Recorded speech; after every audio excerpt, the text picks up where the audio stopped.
season. I think Josko Guardiola, likely to play at left back with Rico Lewis suspended, is also out of sorts. I think really what they need on Sunday is natural width, and Ahmad and Rashford and Garnacho on the bench can certainly supply that. It's interesting though with Rashford, isn't it? Because in his initial games, Ruben Amorim, he was playing him through the middle once again, a position really where we hadn't seen Rashford for a long time. Scott, you're saying though that you don't see enough from him there. You'd rather see him in a different position. I don't personally. I think, you know, in the number 9, although you could argue you haven't got anyone at United who could play quite that number 9 position, but in the way that Amorim wants him to. Højlund probably is the closest to it, and I think he's a big talent, but he's still very young, and I think almost been fast-tracked a little bit too much to be playing for the likes of one of the biggest clubs in the world. As that number 9, that shirt weighs heavy. You need experience there. I don't think you've got it in Xerxes either.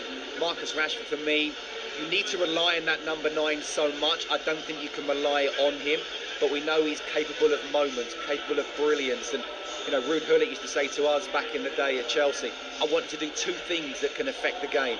And I think in that number 10 position, that suits Marcus Rashford more than it does in being a number 9. But look, he's still rotating, he's still looking at the players, he's still managing their fitness, as well as getting them to know exactly how he wants them to play. So again, no real surprise, there's rotation here tonight. Crookie, it's been an interesting week off the field, to say the least, for Manchester United. The dismissal of the sporting director, Dan Ashworth, that news was revealed last Sunday. In your eyes, what do you think was behind it all? I think ultimately it comes down to a clash of personalities between Dan Ashworth and Omar Barada, the chief executive. I think there was a disagreement when it came to the direction of travel in terms of who should succeed Erik ten Hag. I think Dan Ashworth favoured an English manager, the likes of Gareth Southgate, or at least someone with Premier League experience in the mould of Thomas Frank. Clearly, Barada, Jason Wilcox and today Brailsford honed in on Ruben Amorim, which in itself is fascinating, because I'm told by a very reliable source that Amorim was presented to United in the summer when they were looking to potentially replace Ten Hag, and they said that his style of play, particularly this formation, didn't suit the squad. A few months later, obviously they changed their minds on that. So I think if you're sporting director and you don't get a say, maybe if you don't get the overall say on who the new manager is going to be, you're pretty much surplus to requirements. And I think in the end, Dan Ashworth was as happy to leave United as they were to get rid of him. Scott, is this situation an embarrassment for Ineos, do you think? Or is it the other side of the coin? Is it swift and decisive? They recognised the problem early on, they've realised this relationship isn't working, and they've dealt with it. Look, you could certainly argue that, but I think it's an embarrassment. I mean, you do your due diligence on someone and realise what he's about, and especially when you're getting them out of Newcastle, and you know he's got to do gardening leave. You've got to make sure if you're waiting for somebody, and it's not as if he hasn't made any contact at all. Let's not be naive about this, but they must have known what he was like, and then suddenly to come in. I mean, it's one thing to say someone's really good at his job and we think he can fit into it, but it's not until you actually go there on a day-to-day basis and see how these relationships can work. I mean, you can't always work from home, can you? And you've got to come into the office and have these face-to-face meetings, and clearly it's not worked. But I've actually heard Crookie say before that it is a bit of an embarrassment. I can't quite remember if he used that word, but I said it was about time they put a circus tent above Old Trafford on Sunday morning. There you go. As ever, he's gone a step further, isn't he? But, you know, he's absolutely spot on. I just think, and everything that Ineos has done, I mean, the United fans are crying out for the right people, and Glazer's sort of taking a back seat, and we thought that Sir Jim would come in, and it looks like on paper, with the people he's brought in away from the football pitch and that can get the recruitment in will be the right people. You know, on paper it looks like it could work, but just the decisions that he's made and Ineos has made, I'm not so sure about it. And there's a lot of pressure on them in terms of whether Ruben Amorim works or not. I personally think, and with my contacts in Portugal, he's one of the outstanding young coaches in world football. But again, is he able to turn this Manchester United Titanic around? It's going to take time. He should be given time, but we know what it's like with the media and social media. And, you know, heard Benty saying there that he thought he'd be doing a little bit better by now. Already people are sort of saying, well, you know, he should be doing better. I think that's really, really harsh. He's getting to know the players. He's getting them to know the system as well. He's understanding who he can and can't change. And I think of what I know of him as well, not just is he a very good coach, he's a very good man manager. He's young, he can relate to the people. And what do you want from managers? You want them to win games. How do you do that? You find the right system, and you also get the best out of each individual player on an individual basis. And I think he's more than capable of doing that. And he's in charge of a big game tonight for Manchester United as well in the Czech Republic. Let's get the latest odds ahead of kickoff with William Hill. In the Zone on TalkSport 2 with William Hill. 18 plus, gambleaware.org. Alex Dunn joins us from William Hill. Alex, very good evening to you. What odds can we get then for this game, Viktoria Plzen against Manchester United? Plzen are 24 to 5, the draw 16 to 5. Manchester United short price favourites at 11 to 20. Loads and loads of markets available, including right now Fernandes to have a shot on target and commit over one foul. That's been boosted to 5 to 1. Which does look pretty nice. You can also take advantage of your Bet Builder winnings boost here. 25% boost on winning bet builders that are bigger than threes. How about this one? Both teams to score in the game, because I don't trust Manchester United to keep a clean sheet at the minute. Marcus Rashford to score and Bruno Fernandes to score or assist. Put them together, 6 to 1. Use your boost. 8 to 1. Not bad at all on what should be a pretty entertaining game. It should indeed. Alex Dunn, thank you very much indeed. Those are the very latest odds. Thanks to William Hill. In the Zone on TalkSport 2 with William Hill. 18 plus, gambleaware.org. Just under 6 minutes away from kickoff in the Czech Republic. Let's hear from the Manchester United manager, Ruben Amorim, who was asked this week what he was aiming for in the dugout. He says he's aiming to win the league with the club, not just settle for the top 4. I, as a coach, I cannot focus just on that, the way we can see in the future titles or something. I think that our goal is to win the Premier League. That is our goal. Of course, you can do the math and you understand that for a big club like us to be in the Champions League is so important. And then you can look at the table and you can see that from Europa League maybe is easier. That you can take this information for this context, but I'm not focused on that. Our goal is to win the Premier League, not just to go to Champions League. To go to Champions League is an important point to win the Premier League. That is really clear, but for me, the most important thing is to win and to see something different in the team in every game. Scott Minto, I mean, of course it's the kind of ambition that the fans will want to hear. It's where they want to see their beloved Manchester United once again. But if we're being honest, this season it doesn't look like something that's going to be achievable. Manchester United sit in 13th place. But in the Europa League, given that they're 12th in the standings, yet to lose in this competition, how achievable is winning the Europa League this season? Oh, I think it's very achievable if he can turn it around. You know, it's a cup competition. It's not as if, you know, you have to go on this real consistent league run. And you're right, it's not going to happen obviously this year with the Premier League. But if they can win the Europa League and get into the Champions League, then that then attracts the right type of players to try and kick on beyond that, because there's no doubt about it, Manchester United is still one of the biggest clubs in the world, but it's by far and away a million miles from being one of the best teams in the world. And the way to do that is step by step and get into the Champions League, attract those players. Yes, United fans, I've got one alongside me as well, I'm sure will be delighted to hear that that's the aim. That's where Manchester United should be aiming for. But I think they're also realistic enough to know that that's still medium to long term. It's nowhere near the short term. Well, the teams are making their way out of the tunnel. You're listening to the Europa Conference League live on TalkSport 2 with Enterprise Rent a Car. Enterprise has vans of all shapes and sizes. So if you've got a plan, we've got a van. OK, don't forget, you can listen to live coverage of Rangers against Tottenham in the Europa League tonight. All the build-up from 7 o'clock on TalkSport following this game. Just download the app for free and swipe between the stations. So much live football this weekend too. Derby take on Portsmouth on Friday night in the Championship here on TalkSport 2 with Preston against Leeds, your early kickoff on Saturday. And mark your card for Sunday night. Southampton against Tottenham will be live on TalkSport with kickoff at 7 o'clock, while here on TalkSport 2 you can listen to Chelsea against Brentford, which is not on UK TV, by the way. That one also gets underway at 7. Right now, though, Manchester United are in action. They're hoping to kick on their Europa League campaign in the Czech Republic. It's been another turbulent week off the field. They've suffered back-to-back defeats. Can Ruben Amorim set things straight with a win on the continent to keep everything in check? Taking you through this one, the former Chelsea defender Scott Minto. But first, your match commentator, Alex Crook. Thank you, Ollie. A very good evening, everybody. Manchester United fans have come to the home of Pilsner to drown their sorrows after a woeful season so far. Ruben Amorim's hopes of a champagne start to life in the Old Trafford dugout have gone flat. With those 2 successive Premier League defeats, he never before in his managerial career lost 3 in a row.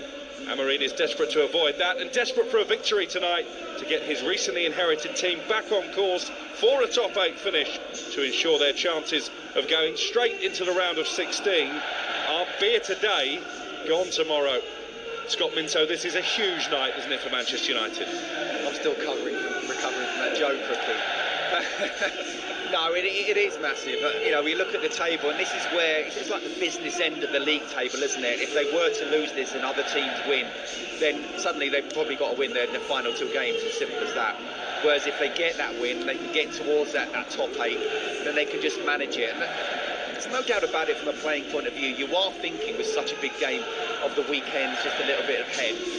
But right now, in these conditions, the way that Pilsen play at home, how difficult they are to beat, this is a very, very tough one. And if it's too much thinking of City ahead, then they will get hurt tonight. -1 in Pilsen tonight, according to some TalkSport pundits. Marcus Rashford should be given the cold shoulder by Manchester United. He comes back into the team amongst 5 changes from that defeat in the Premier League at home to Forest on Saturday. Mazraoui, Casemiro, Malacia and Xerxes also reinstated as the Manchester United players gather in a pre-match huddle. They'll be lining up with Onana in goal, keen no doubt to bounce back from his blunder at the weekend. Mazraoui, De Ligt and Martinez in the back 3. Dalot and Malacia, the 2 wing-backs. Fernandes dropped into midfield alongside Casemiro. And then it's Ahmad, Rashford and Xerxes in attack. As for Pilsen, one name you'll be familiar with, Premier League fans, Mate Vidra, once of Watford and Burnley, is part of their starting 11. And it is Manchester United, all in white, shooting from left to right in this first half, who get us off and underway. And a big, big night of European action. Across the TalkSport network, we've got Rangers against Tottenham, that Battle of Britain, over on TalkSport. Later on this evening, already Chelsea, comfortable winners in their Conference League game away from home in Astana. Can United get those 3 points on the board? It's Xerxes who gets us off and underway. Job number 1 as ever away from home in Europe will be to silence a vociferous home crowd. And they've been so excited in Pilsen about the visit of United. They've even made a special edition beer. The mayor was on hand to greet the team.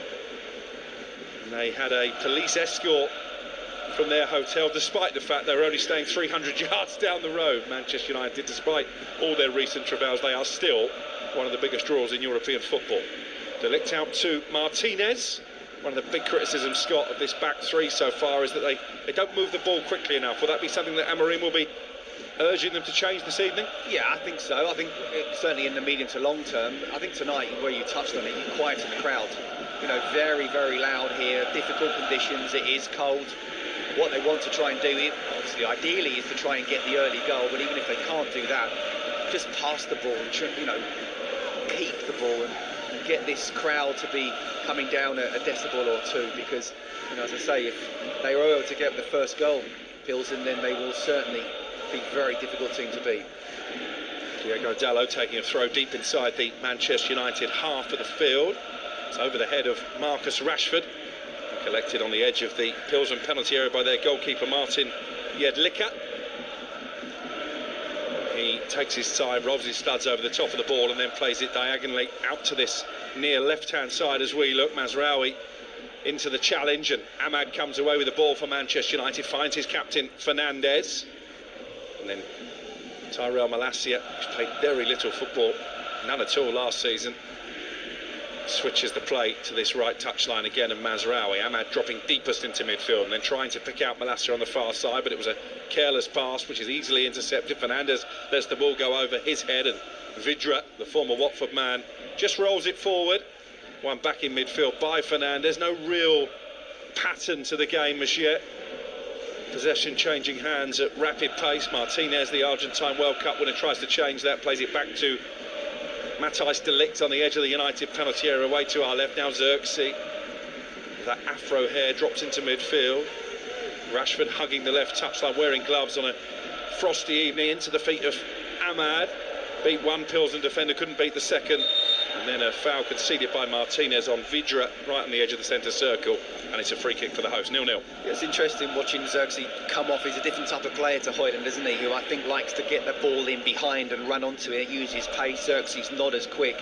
So if he is going to be dropping off, it's really important that Rashford or Ahmed are the ones who are getting in behind there. I'm really looking forward to seeing Ahmed playing inside and see if he can get on the ball and be that number 10 alongside Marcus Rashford to really make the difference, rather than be out on the wing as the wing back and wait for the ball to come to you. He's been very good already, you know, he's very, very sharp, there's no doubt about that, but I think this would be his favourite position. He had a good night, didn't he, earlier in the campaign in this competition. 2 goals against PAOK when Ruud van Nistelrooy was in charge. Amad Diallo in talks with United about extending his contract, seen very much as a key part of the Ruben Amorim rebuild, the latest rebuild that United have undergone in recent years. Here's Rashford, that's a poor touch from him.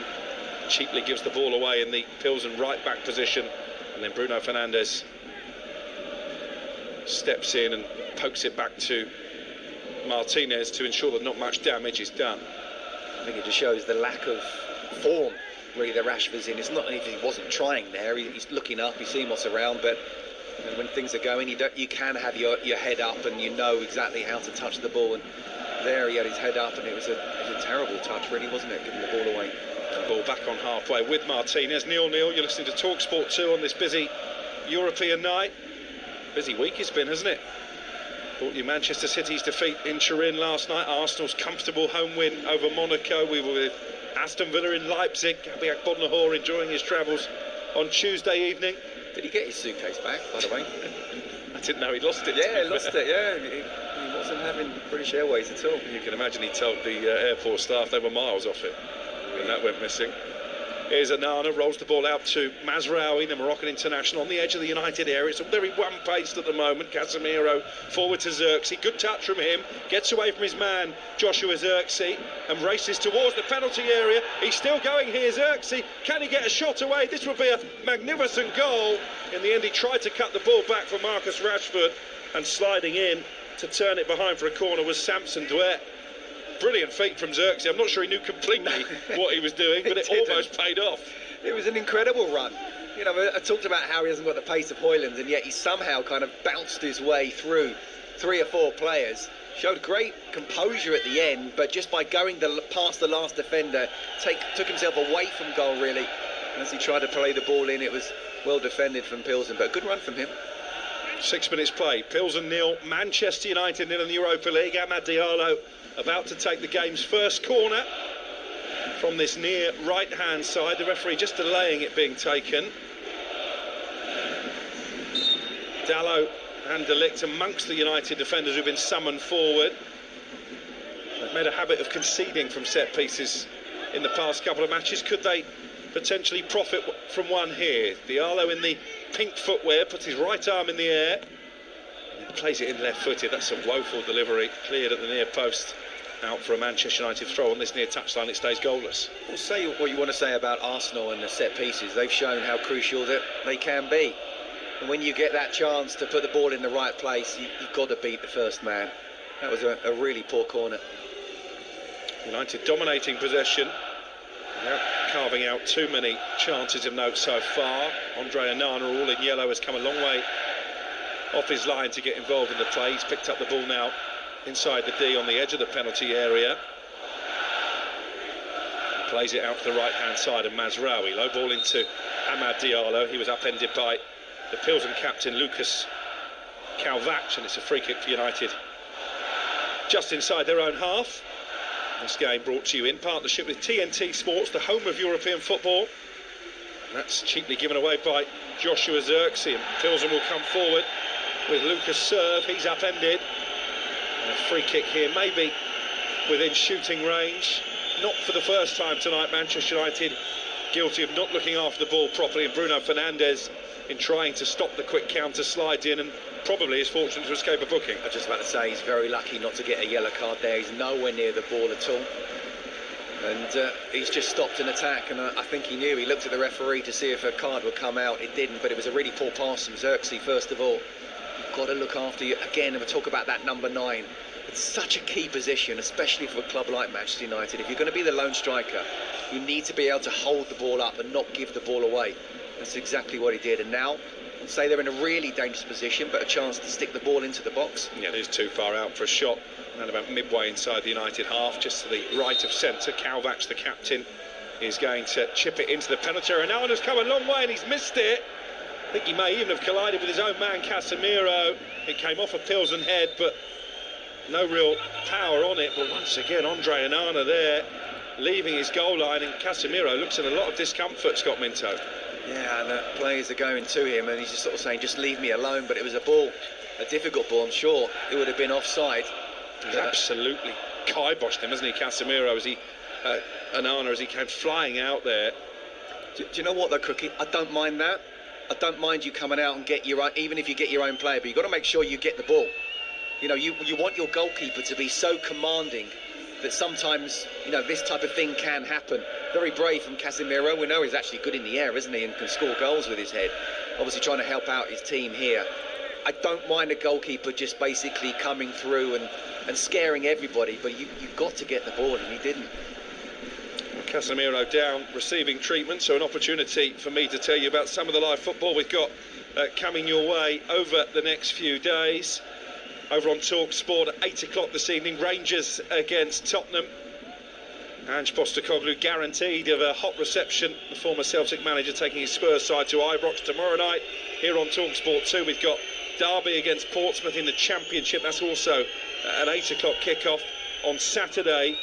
Live on Talk Sport, Preston against Leeds from the Championship on 12:30 here on Talk Sport 2. We have Coventry Hull, 3 o'clock on Talk Sport 2. Our live and exclusive Premier League offering is Arsenal against Everton. 10 minutes gone here, 0-0 between Plzen and Manchester United. Casemiro able to continue as a cross is played in from the left into the Manchester United area, and Xerxes trying to pass his way out, has only given possession back to the home team. Here is Czech Soiree coming down the left-hand side, and Mazraoui with no choice but to just run the ball out for a throw, level with his own penalty area.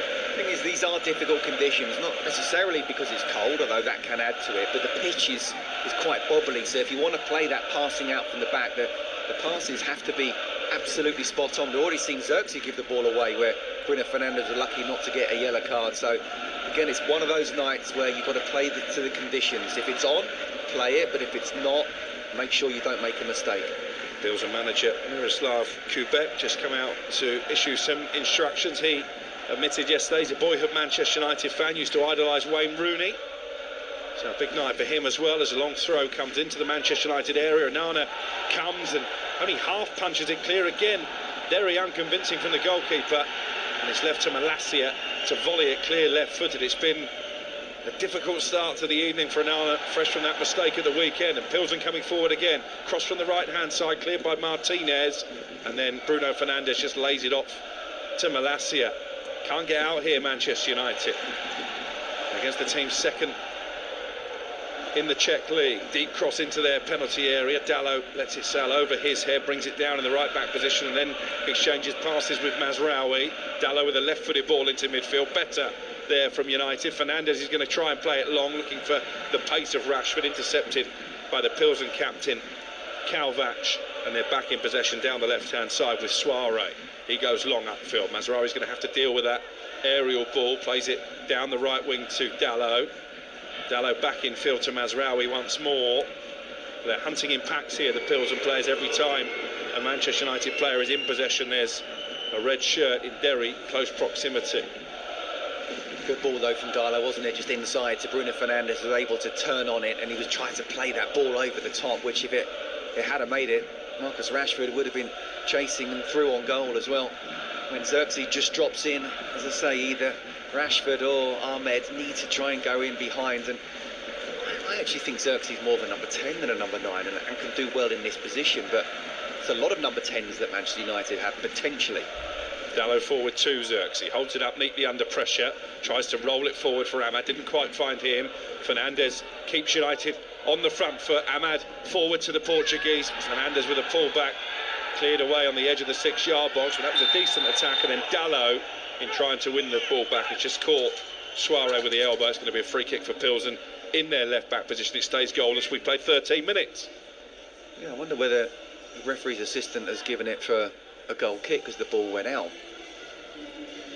And why didn't he just do that straight away?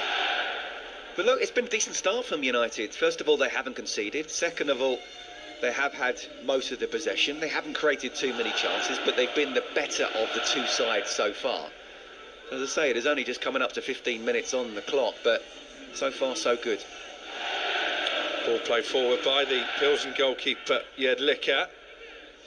One back by Casemiro, has been dragged to the ground. So it's a free kick for Manchester United, just on the edge of the centre circle. Casemiro doesn't seem to be feeling any ill effects to that challenge from his own goalkeeper Onana that left him down in a heap inside the area. The 5 times Champions League winner.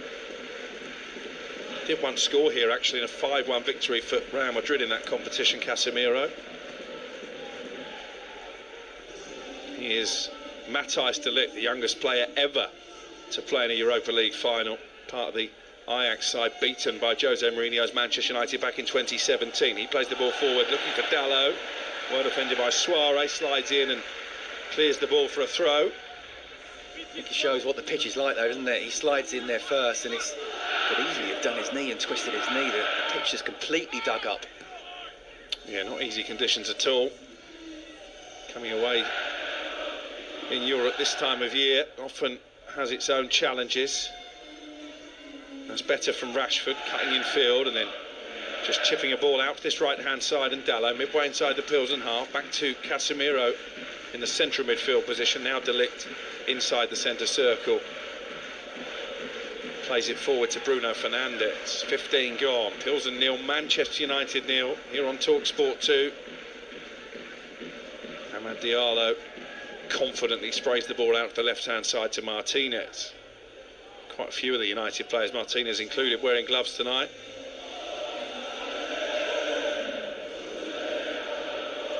Here is Rashford, attacking down the left-hand side, cuts inside on his right foot, finds Malacia, can't backheel the ball back to Rashford, so Plzen will clear it away. Martinez should win it back for Manchester United, and then it's played against Bruno Fernandes out for a throw, and the captain shows his frustration.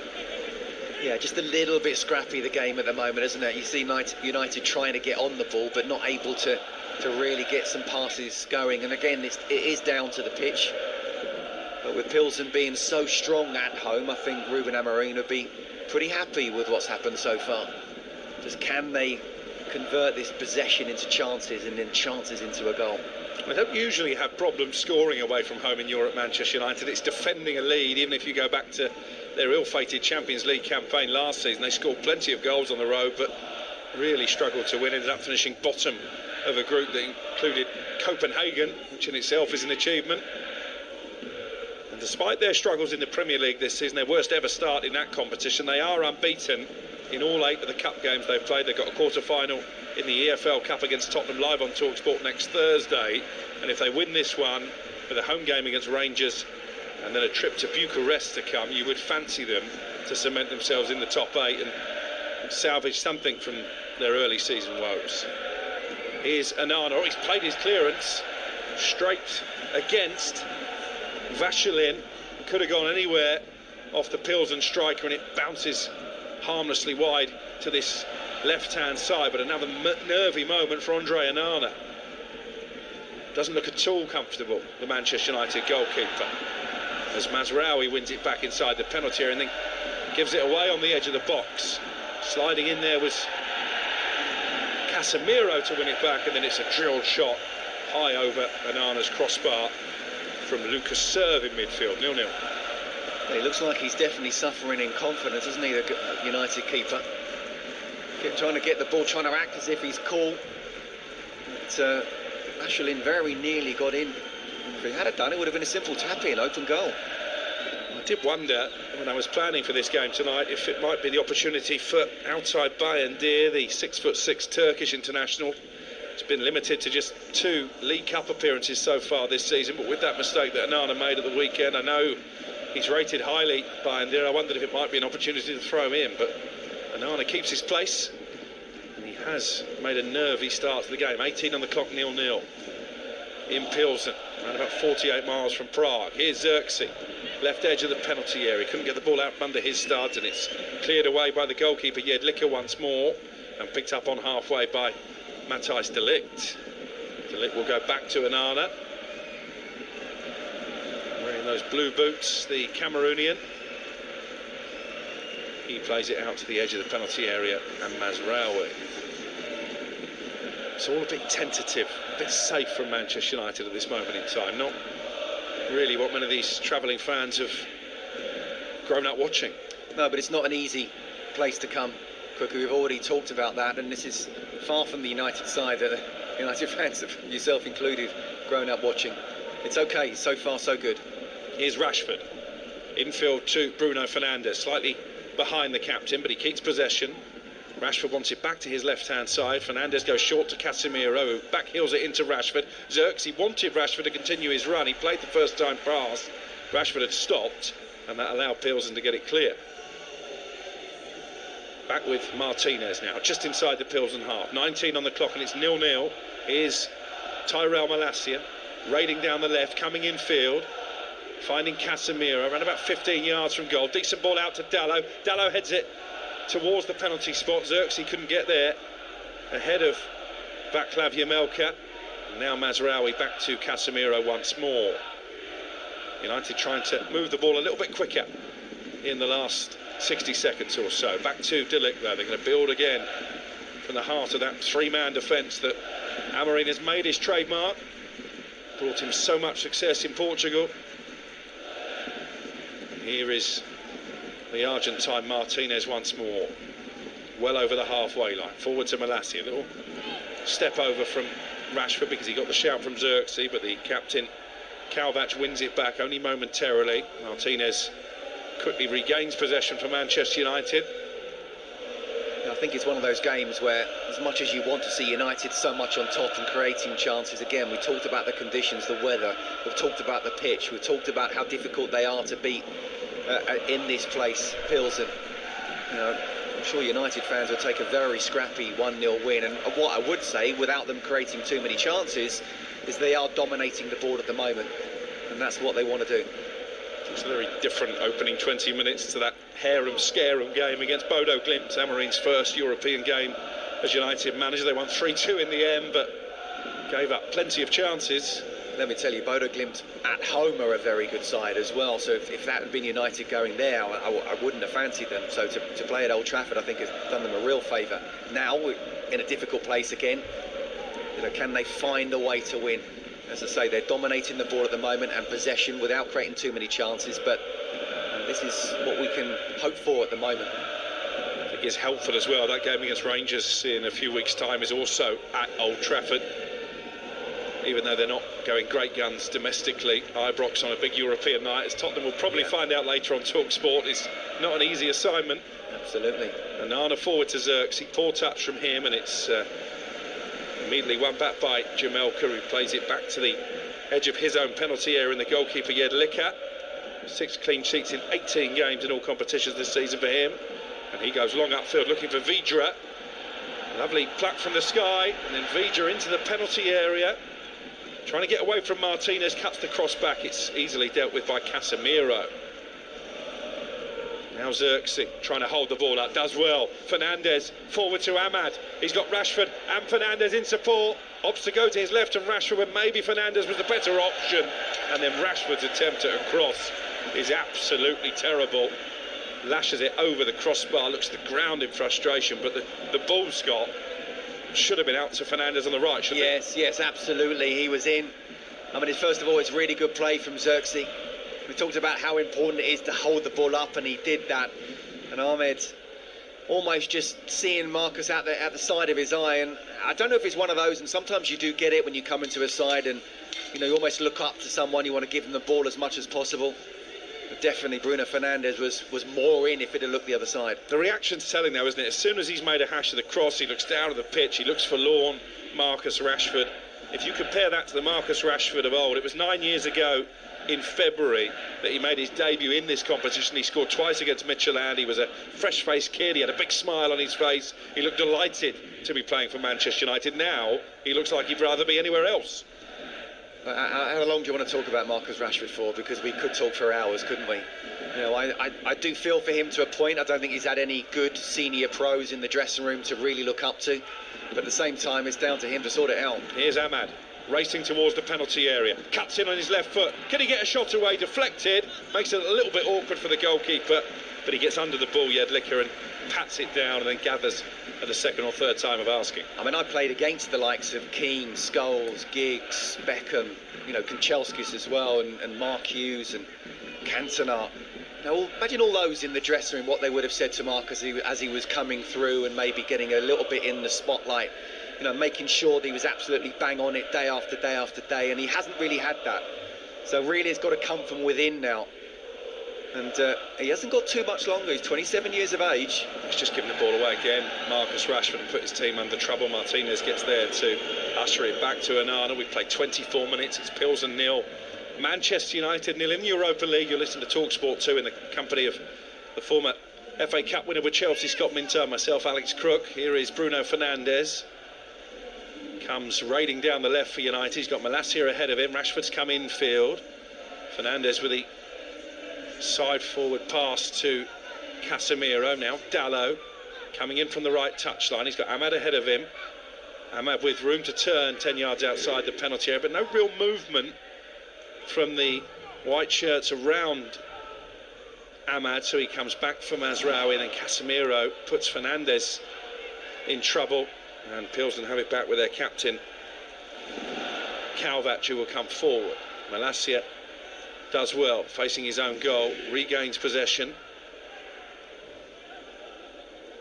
Malacia making his third start of the Amorim era, had a difficult night against Bodo Glimt in that Europa League game I was talking about, was taken off at half-time, played well at Arsenal, actually, got a yellow card in the first half and again didn't come back out for the second half. I wonder if he might last a bit longer this evening.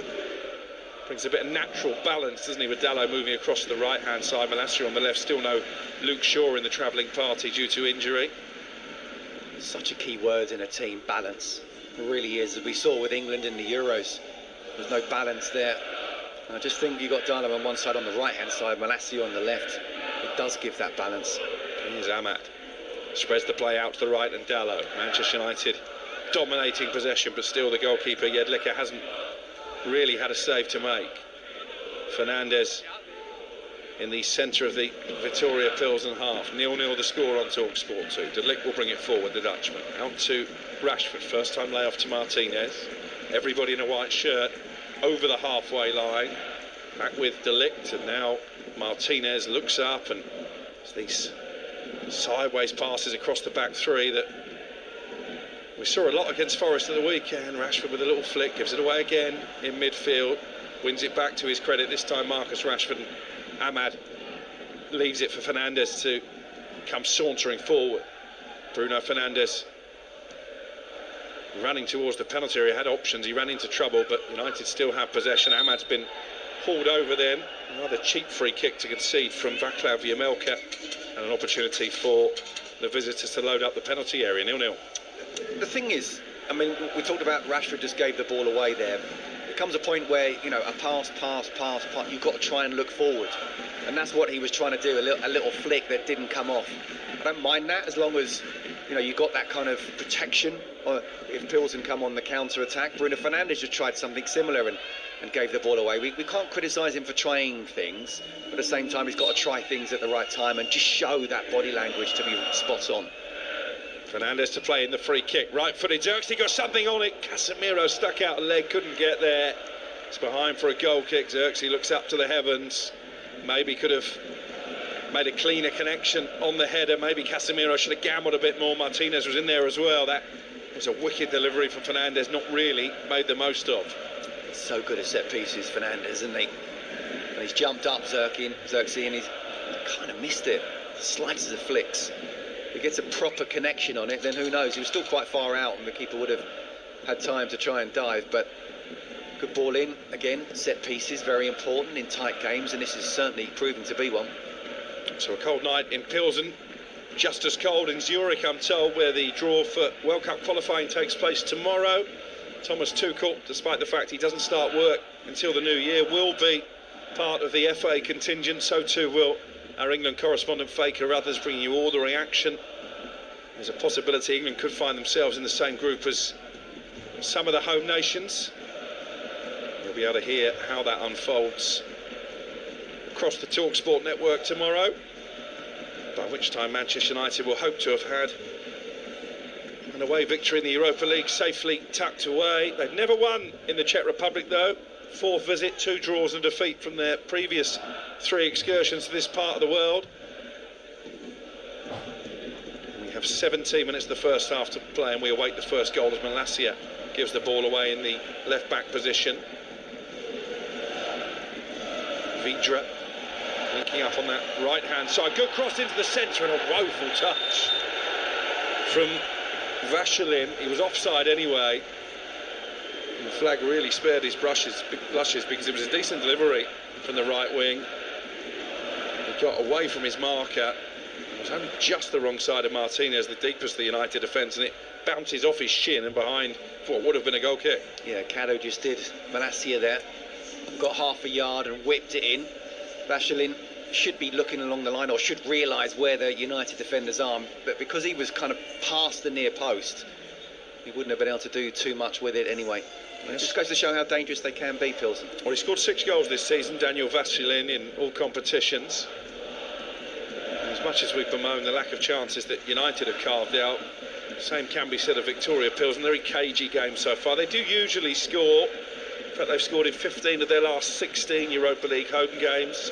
Only Slavia Prague, the leaders, have scored more goals than Plzen in the Czech League this season. So they do pose a threat coming forward. The ball is launched towards the Manchester United half of the field by Samson Duer. It's going to be a throw-in to be taken by Tyrell Malacia. 0-0 with half an hour gone. Chelsea comfortable winners in Astana as their domination of the Conference League continued here on TalkSport 2 earlier today, and we've got Rangers Tottenham coming up on TalkSport at 8 o'clock this evening. There's a hospital pass to Dalot. Allows Plzen to come forward with Soiree, the left wing back. Plzen matching up Amorim's 3-4-3 formation tonight. As they are getting some joy out wide. Here's Dalot though, back facing his own goal, and Arna wanted the ball played back to him. Dalot instead opts to play it upfield to Joshua Zirkzee. Not a single attempt on target from either team so far. Plzen have the ball with Duer on halfway, 0-0. I do think we've got to think to ourselves, it's not going to be one of those really exciting games, or United are going to, come Don't here. tell the listeners that. No, but got to be realistic of what this game is about. This game is about being gritty, being tough, not giving away goals. Individual errors have we seen from United in recent times, both under Ten Hag and also Amorim as well. So it's going to be tight. Lovely touch from Zirkzee after Casemiro fizzed the ball forward. Here's Fernandes, edge of the area, shoots right-footed, took a bobble. Good save, Jedlicka down to his right.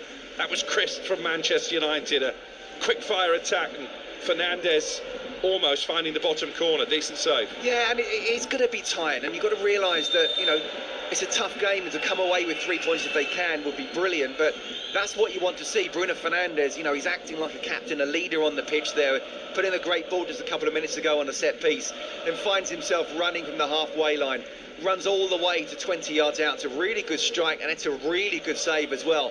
Just Zirkzee's not quite able to read it once the keeper palms it out, but it is one of these games that's, United almost just, you need to make sure you keep a clean sheet, and even if it's a 0-0, it's not the worst result in the world.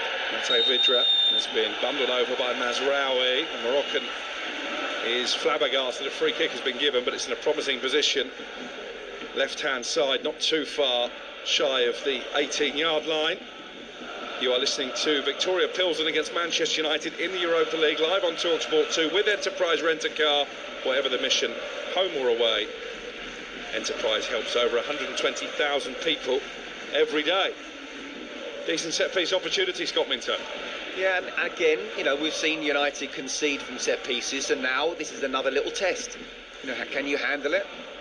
And it will be interesting to see. Again, it's all about the delivery. You would put it, wouldn't you, right in front of the goalkeeper, based on what we've seen in the opening 33 minutes from Andre Onana. Lucas Kalvac, the captain, who got the late winner against Real Sociedad earlier in the competition, is going to whip this in right-footed. Bruno Fernandes with a header up, but not really away. Mazraoui completes the clearance, but he's brought down by Suarez. Left foot volley deflected back into the penalty area, and again Fernandes doing his defensive duty, brings the ball down and then clears it right-footed up to the halfway line. Yeah, it wasn't quite the best of balls again. Not seen too much quality apart from that one cross from Bruno Fernandes. That's better from Onana. A long diagonal pass from the right-back position, plucked from the sky by the Manchester United goalkeeper, right on the edge of the area, and he quickly plays it out to Ahmad on this right-hand side. 0-0 with 12 minutes of the first half to play. They've gone back into their own half with Martinez. I wonder if Ahmad could have been a bit more positive there.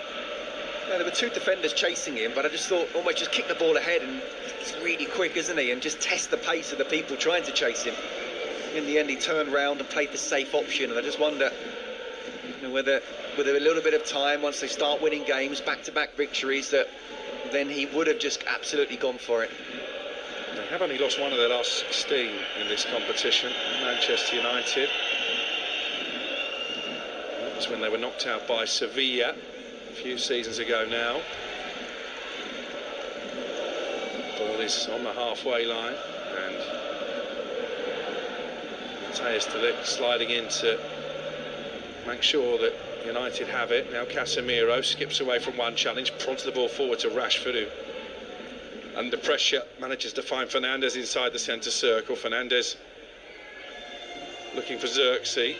Xerxes immediately tries to flick it forward for Rashford, but it's cleared away by Samson Douer in the heart of that three-man Plzen backline. 10 minutes to play until half-time, 0-0. Bruno Fernandes, best player on the pitch at the moment. He's looking good when he's on the set pieces. He's also trying to boss it in midfield, playing little 1-2s. He's already had that shot on target, the only one so far we've had. Yeah, only shot on target from either side, but it stays goalless. Here is Matthijs de Ligt. For all the chopping and changing that Amorim has done so far, as he almost goes on a voyage of discovery as Manchester United manager, de Ligt does seem to be a mainstay in that back three. Here's Bruno Fernandes, he's most certainly a mainstay in midfield, the captain. Although sometimes he plays in the 10, sometimes he plays deeper, as he is tonight alongside Casemiro. Yeah, I think against the real top teams, I don't think he's a central midfielder in that 3-4-2-1. I think he's one of those two number 10s. It's just really interesting to see what, after another half a dozen games, Ruben Amorim has to come to a point where he's saying, right, this is my best 11 and I'm going to play this. So, one, when is that going to happen, and two, what's the 11 going to be? Really interesting. Just seen a close-up clip of the Manchester United manager on our monitor, a shake of the head from Ruben Amorim. He certainly isn't one to hide his emotions on the touchline, is he? Always animated, always pretty transparent as well. The ball has been kicked out here because Vasilin, the captain, is down with a head injury as he went to compete with Martinez. I think Martinez just led with the left arm and caught Vasilin on the top of his head. As we welcome listeners from TalkSport, we've got 10 minutes of the first half to play here. Chances in short supply. Bruno Fernandes from distance did force one good save from Jedlicka, the Plzen goalkeeper, but at the moment, Scott, it's all very attritional. No, it is. It's, as I say, it's a scrappy game, but we're expecting that. It's cold, the pitch is bobbly, and they're very good, Plzen at home, unbeaten all season, so it's always going to be a tough game. But in terms of how they bossed it, or who's been the better of the two sides, it's been United. They've had 75% possession so far, and they have come closest to scoring. They just need to make sure at some point they do create more chances, and one of those chances get the goal, because it is really important they come away with all 3 points tonight if they can. Joshua Xerxes has just been penalised for a foul there. I thought it was him who was being held by the Plzen defender. Free kick comes to nothing, and United looking to build again with Fernandes initially. Scoops the ball out to his left-hand side, and Tyrell Malacia, but again they've slowed the game down, United, and Plzen have got men back there. As Fernandes looks for Rashford, it's cleared away, and it stays Viktoria Plzen 0, Manchester United 0. Here's Casemiro, Plays it through the legs of the captain Bachelet, and it's cleared away by Douet. And Manchester United will have a throw on the right-hand side, level with the Plzen technical area. Miroslav Kubek, the home coach, in his third spell in charge. He led them to the Czech title in 2015. This is Lisandro Martinez, who comes over halfway with 7 minutes to play in this first half. You already start to feel that the first goal could be really important here. If United get it, it will be a case of just managing the tempo of the game. But if Plzen get their noses in front with the home crowd behind them, it might be difficult for Ruben Amorim's side to come back. Here's Dalot taking on Soiré, but Soiré does well, gets his body between Dalot and the goal, and will try and clear this left-footed. Dalot still trying to pen them back down by the right corner flag, but they played their way out neatly here. Plzen, a combination of Soiré and Pavel Schalk. Firm but fair challenge from Matthijs de Ligt on Vacheline, gives away a throw-in.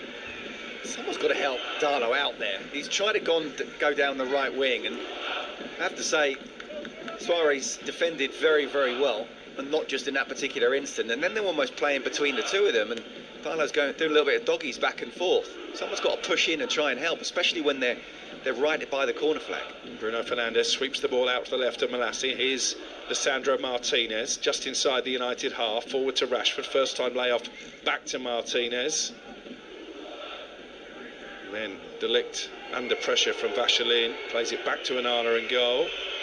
Wolf whistles from the home supporters as United keep possession, but not really in an area where they're going to hurt their host. Goalless it remains with 39 on the clock now, and Xerxes was being held there inside his own half, and it will be a free kick. It was the Serbian Markovic who was just a bit too robust in the challenge. No, but good play from Xerxes there. That was the physical battle, almost sending a message to the centre half that, yeah, you can try and get round me, but I'm stronger than you. So well done from him. Here's Martinez for United, down the left-hand side. Again, not too much movement ahead of him, so he's going to go all the way back to de Ligt.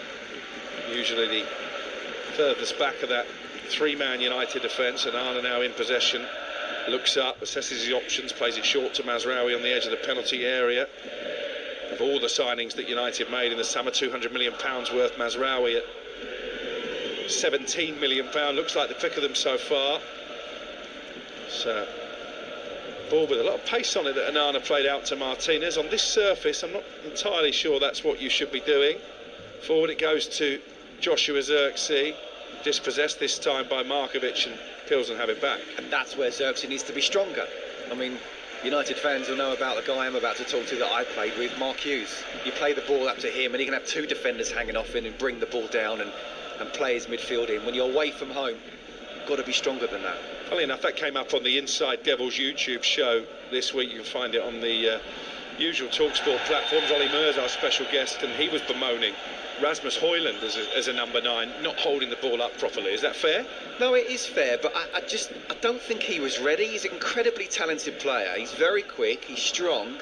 He didn't even hit double figures in Italy in Serie A, and you expected him, with him being so young as well, to be the number 9 for arguably the biggest club in the world, and be that focal point. The shirt for Manchester United weighs so heavy, even more so for the striker, especially if you're the lone striker. I just think I get the kind of buy for the future and, you know, try and get them young if you can, but in that position it's so key. You have to buy for the here and now as well. Seasoned senior pro who you know will score goals on a regular basis as well as hold the ball up. Free kick for Plzen, midway inside the United half. Soiré plays it into the penalty area, it flicks off a Plzen head and behind for a goal kick. 0-0 it remains. And they spent a lot of money on him as well, didn't they? You know, buying for the future for, what was it, £70 million? Xerxes was half that. I don't think either of them really have shown that they can take United to where they want to be. One of the debates we had, though, if you're saying that United need a season number 9, where do they get one from? Because I think there's a reason that Arsenal haven't signed one. It's not because Mikel Arteta doesn't want to play with a striker. I think it's because they're just not out there, are there? There's a lot of talk about Victor Gyökeres. This was a player who was let go by Brighton, by the way. No, agreed. But, you know, go back a couple of seasons, and maybe Daniel Levy would never have sold Harry Kane to another team in England. But, you know, he could have had another year and then gone on a free contract. Rashford gives the ball away again, can't hold it up on the halfway line. He is not having a good night, Marcus Rashford. No, there's Victor Osimhen as well, who perhaps they could have took a punt on. Ivan Toney as well. Maybe the financial deal wasn't enough, or wasn't good enough for them. Xerxes robbed inside the United half, and they're growing in confidence here, Pilsen. Serve out to the right-hand side, deep delivery. Onana probably should have come for it, stayed on his line. It's headed away by Dalot in the end, and Bruno Fernandes again is doing his defensive duty. Can't keep the ball. Jamelka in the left wing position. We've got 2.5 minutes and a half to play. They won't want to concede here, Manchester United. Good challenge by Xerxes, but still Pilsen come forward, and Suarez with a curling effort, right-footed, just wide, 0-0. It's a decent strike, wasn't it? It looked as if it was really wide and was not going to trouble Onana at all, and then it bent in. It was a great strike in the end. I think it could have been a foul there actually from Xerxes on the edge of the box, but the referee played the advantage. Again, I don't really want my number 9s coming back that deep when you're on the edge of the box. Let that dealing with the midfield, or maybe even one of the 2 number 10s. But in the end, it's a decent opportunity, and you're absolutely right, Crookie. The last thing United want to do, and okay, they haven't been brilliant in terms of creating lots of chances, but they have dominated this game in terms of possession. The last thing they want to do is be conceding just before half-time. Suarez plays it back to his goalkeeper, Jedlicka. We've only got 90 seconds and a half to play. Long ball upfield by Jedlicka. Well won, Fernandes. Rashford doesn't look up, passes it straight to Jamelka.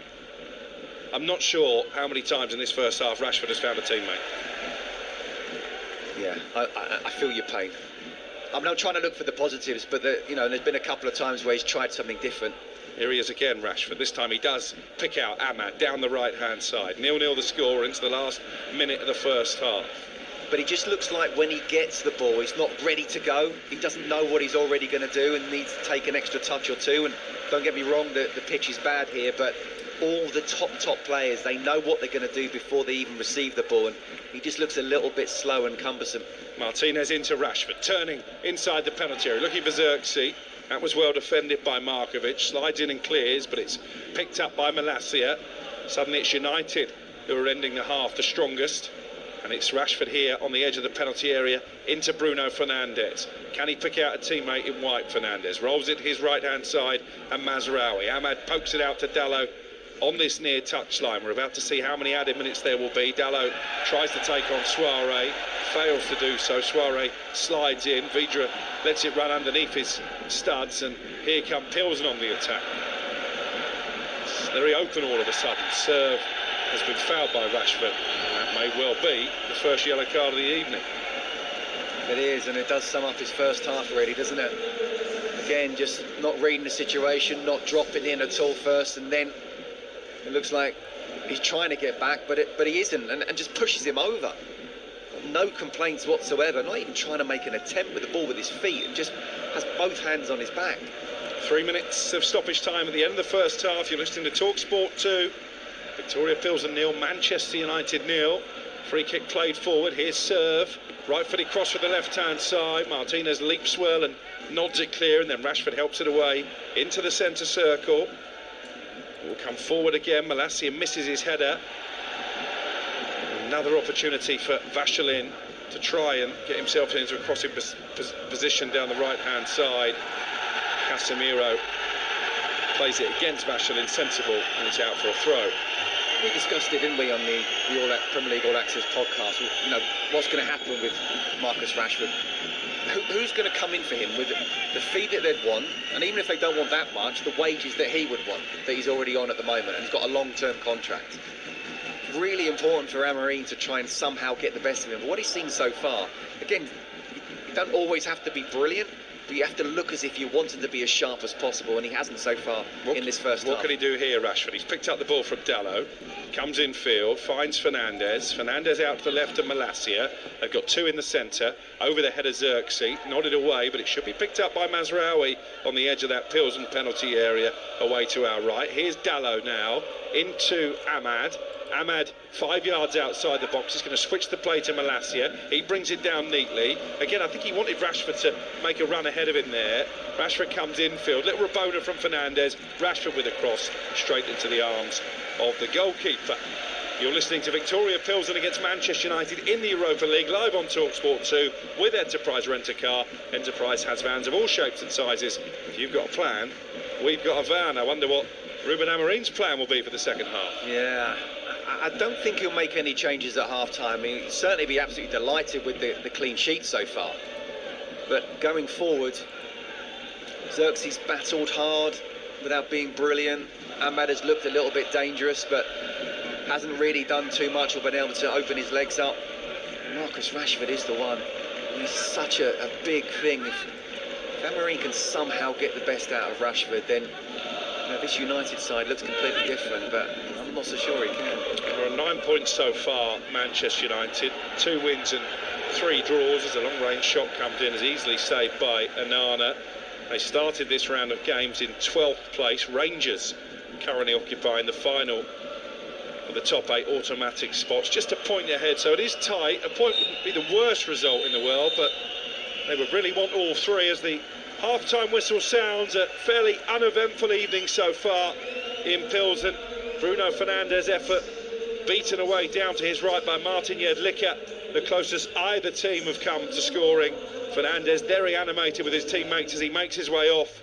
Another 45 minutes in which Ruben Amorim, Scott, has surely been presented with more questions than answers. Well, yes, but again, I'll go back to the fact that this is a really difficult away game. It's not going to be really pretty and easy on the eye. They're going to have to win ugly here. And the clean sheet, the defensive side has been pretty decent so far. Now, how can you try and make sure that we do something a bit better going forward? And that's what he's got to try and find out. And you've already said you don't think he'll make any changes for the start of the second half. So what will the message be to the personnel that are out there? I think from a defensive point of view, just, move the ball a little bit quicker. And then if you can, Marcus Rashford, Ahmed in particular, and Xerxes, let's try and do something a little bit better going forward. Half-time here then. Manchester United 0, Viktoria Plzen 0. Crookie, thank you very much indeed. All a bit flat in the home of Pilsner so far. Manchester United struggling to make a big impact on this game. Scott Minto, you both mentioned in commentary a difficult night so far for Marcus Rashford. What do you put it down to? Because he's in a different position than he's played so far under Ruben Amorim. He's usually been down the middle. Is he struggling in that position, or is he just miles off it tonight? Look, again, Ollie, it is a really there are really difficult conditions this evening. The pitch is really bobbly. It's very cold. They're up against a side that, doesn't seem to be very sexy. But if you actually read how well they are, how good they are at home, they're very, very strong. It's not an easy team to play against. But it just looks like, again, and we go back to it, and I don't want to repeat all the time and sound lazy, but I'm watching him, and his body language is not quite at it. Anyone can not play well, but it's another thing to not look sharp. Crookie mentioned there when Malacia got the ball, he's looking for a run, and it didn't happen. In the end, it was just too late. And when he's on the ball, he looks like he's looking up, and he's almost, the first thing he's doing is to pass the ball back. And then when someone's on the ball like Bruno Fernandes, are you going to run in behind? We talked about how Xerxes can drop off at times, and he's doing that. You want an Ahmed or, in particular, Marcus Rashford to do it. I can only remember him doing that once in behind, Pilsen's defence, and the ball didn't quite come to him. I mean, I could talk for hours about him, because, again, I mentioned in the first half about I don't believe he's had Manchester United to grow up in, and he's almost been the superstar and doing what he wants to do, and managers come in and going, so he's not really looked at anyone and said, well, I don't really have to listen to you. But it's really important now it comes from within, and this is just a symptom tonight. Difficult conditions. I don't judge him on tonight, but what I do judge him on a series of games as to how his body language is, and it looks like he's just not enjoying his football, and that's the biggest test that Ruben Amorim has to try and do. Get inside the head of Marcus Rashford, because we know how good a player he can be. We know that the Pilsen home record is good, but you said during commentary that 0-0 wouldn't be the worst result. I think Crookie said it too. Given that Manchester United are currently outside that all-important top 8, given the extra games that come with the playoffs if you finish below that, and their difficult matches to come in the final rounds of these initial stages as well, do you not think they need to be winning against a side like Pilsen? Well, ideally, yes. But again, I go back to people are just watching this and thinking, oh, this is rubbish from United. We should be beating. Who are they? I've never heard of them. No. Conditions, the pitch. you know, how tough they can be. But yes, of course, you know, and you're right to talk about, you know, the 2 games they've got left where at this moment in time, you know, both teams are above them in the table. But I mean, they should be beating Rangers at home, and then they've got the Romanian champions. And one thing you don't want to do, which you are right to try and get the 3 points tonight, you don't want to go into that last game to be saying we have to go to Romania and get all 3 points. So yes, they kind of do, but at the same time, it's easier said than done. Keep that clean sheet, and then hopefully something can happen going forward. And if it doesn't in the next 10 or 15 minutes, then yes, I'm sure that Ruben Amorim will make changes. Goalless at half-time between Viktoria Plzen and Manchester United. This is Europa League Live. United needing a boost in the second half. That comes next here on TalkSport 2. Europa League Live on TalkSport 2 with Enterprise Rent-A-Car. Enterprise has vans of all shapes and sizes, so if you've got a plan, we've got a van. NFL fans, there's a new way to watch your favorite teams. Feliz Navidad! On December the 25th at 5 p.m. GMT, the Christmas games will stream live on Netflix. And it's good! Your Christmas day will be complete with the Kansas City Chiefs versus the Pittsburgh Steelers and the Baltimore Ravens versus Houston Texans, live on Netflix. You won't want to miss it. TV Mag, free inside the sun. Grab a pen and sit down to plan all your festive fun. Oh, TV Mag, double issue size. Grandad snores through Strictly after eating 10 mince pies. Hey! You'd be crackers to spend a £5 on the Radio Times this Christmas when you can get a free TV Mag with The Sun. Get your 120-page double-issue Christmas and New Year TV Mag this Saturday in The Sun. Getting money from clients can feel like trying to wrestle honey from a grizzly bear that hasn't eaten in days, while an amorous skunk clings to your leg. Not now, Skunky. But with 0 online invoice payments through Stripe and Go Cardless, you can give customers more ways to pay and keep your cash flow flowing. Soon, rather than wrestling a grizzly bear, it feels more like you're cuddling a koala bear. Aww. On a really soft sofa, while watching your favourite soap. I can't believe she was his mother. The healthy business, Surge Zero with an X. Live on DAZN, December 21st, Usyk versus Fury 2. Reignited. The 2 best heavyweights on the planet will collide. For redemption, for greatness, for legacy. Get closer to Fight Night with the best viewing experience, unrivaled talent lineup, and exclusive watch-alongs on DAZN, the global home of boxing. Buy the pay-per-view with no subscription required. Usyk versus Fury 2, December 21st. Buy now at DAZN.com/boxing. The massive games. And he scored! From the superstar names. The legend that is Danny Dyer. Connected with the voices of the fans. They're the best team in the world. Drive on TalkSport with 3.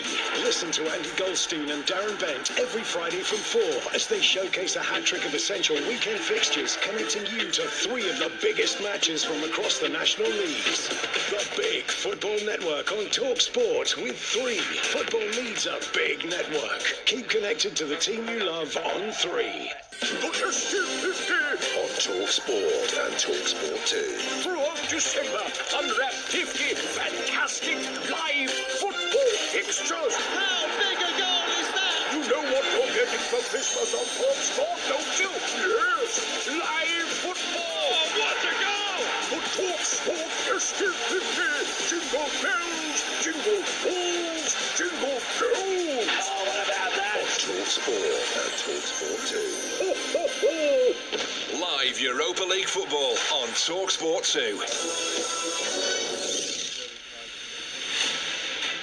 Drives it low, across the face of goal, and Rangers have taken the lead, and yet again, it is James Tavernier. Of course, it's a totally different kind of games.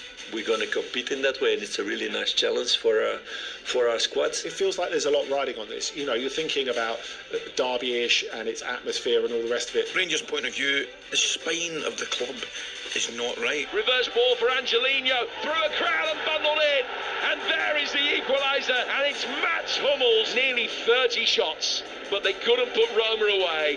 I just think if we keep winning, we're a chance to get through, so we'll just focus on that. If Tottenham are on form and Rangers are a little bit off, it'll be difficult. But if Rangers bring their A game, really interesting game. Sure, I'll get a warm reception at Ibrox. They'll be looking forward to seeing me, yeah.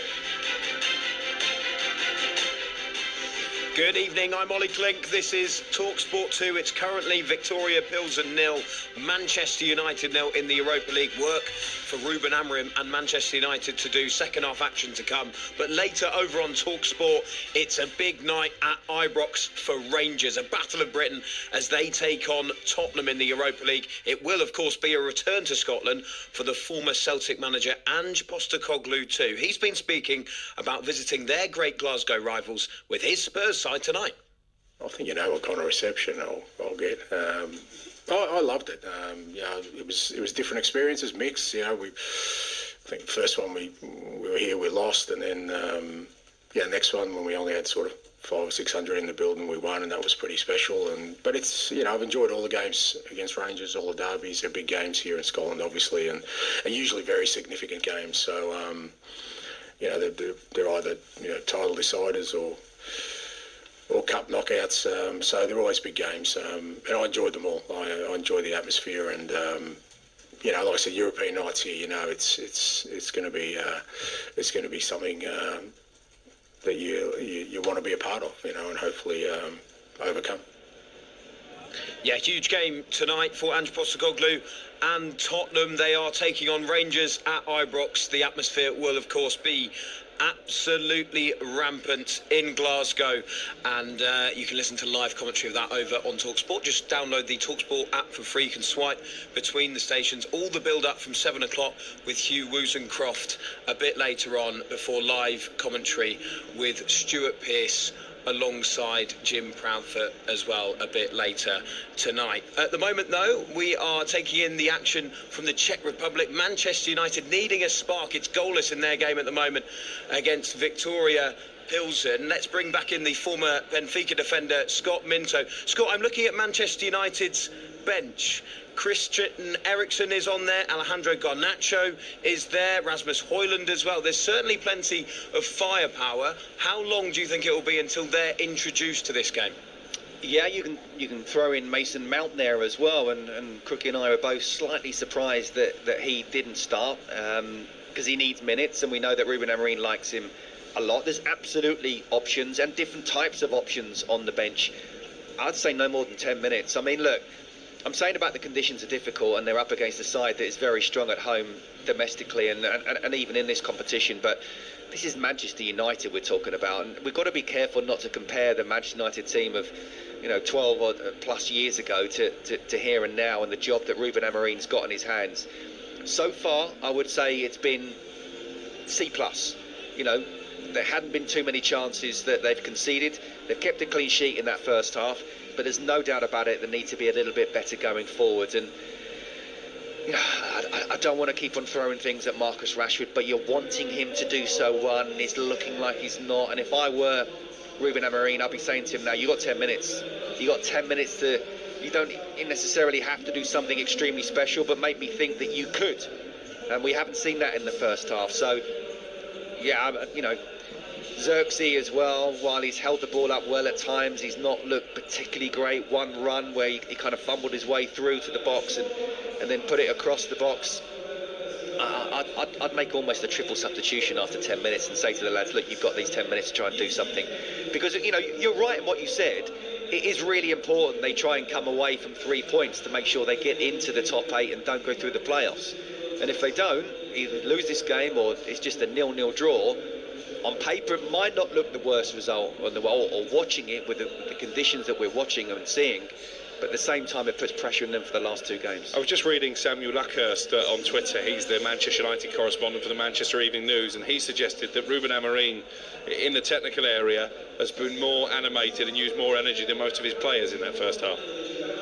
Well, it's not really surprising, is it, Crookie, because of just how flat Manchester United have been. Another question for the both of you as we await this second half to get underway. Of course, he's trying to try this new system. He's learning alongside these players, but he's tinkered a lot. He's tried different players in all sorts of different positions. Even tonight, Diallo, who's been a wing-back for the majority of his time, is being tried in this number 10 role. Now, I understand making so many changes, but Crookie, in your opinion, is he tinkering too much? Yes and no.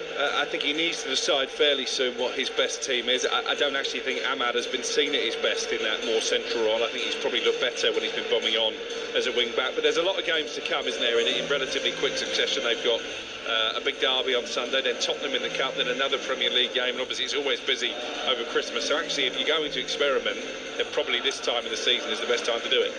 Scott Minto, do you go along with that, or do you think that actually he needs to start settling on an 11 that works and keep trying it, even if the results aren't quite matching and the performances aren't quite matching the levels that he wants? The problem is, Ollie, not everybody's fit all the time and people are getting injured, and he's talked about that. You know, he's trying to do a different, you know, way of playing and pressing, and he's got to, you know, manage people with minutes.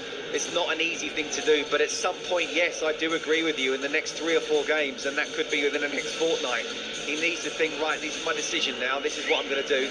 Then again, we talk about in the next fortnight, it is Christmas, and we know how busy that is. Indeed. Well, the players are back out on the pitch. Let's cross back over to your commentary team, the former Chelsea defender Scott Minto, alongside Alex Crook.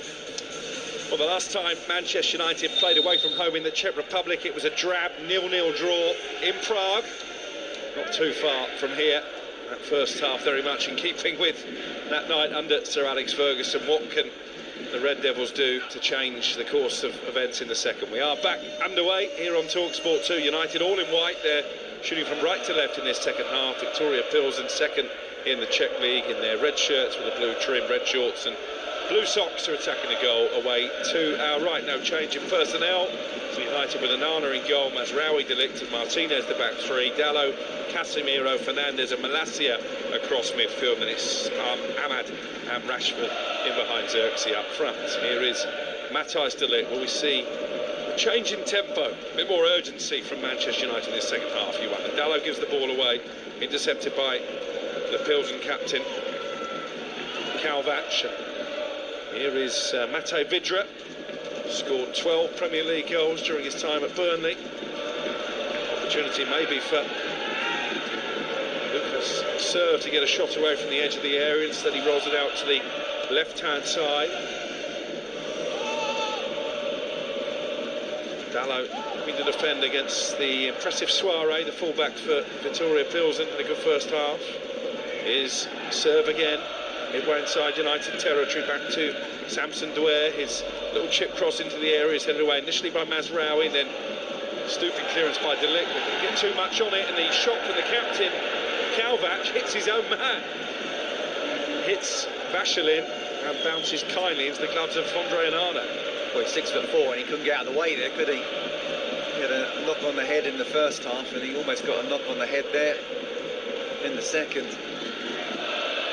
Yeah, look, I mean, I don't want to jump on the United bandwagon and be ultra critical and say, look, this is rubbish and we're not creating any chances. I'm trying to sort of get people to understand that, one, the conditions, but two, the job that Ruben Amorim has. That's why he's the manager now of Manchester United, because they're a million miles from where we expect them to be.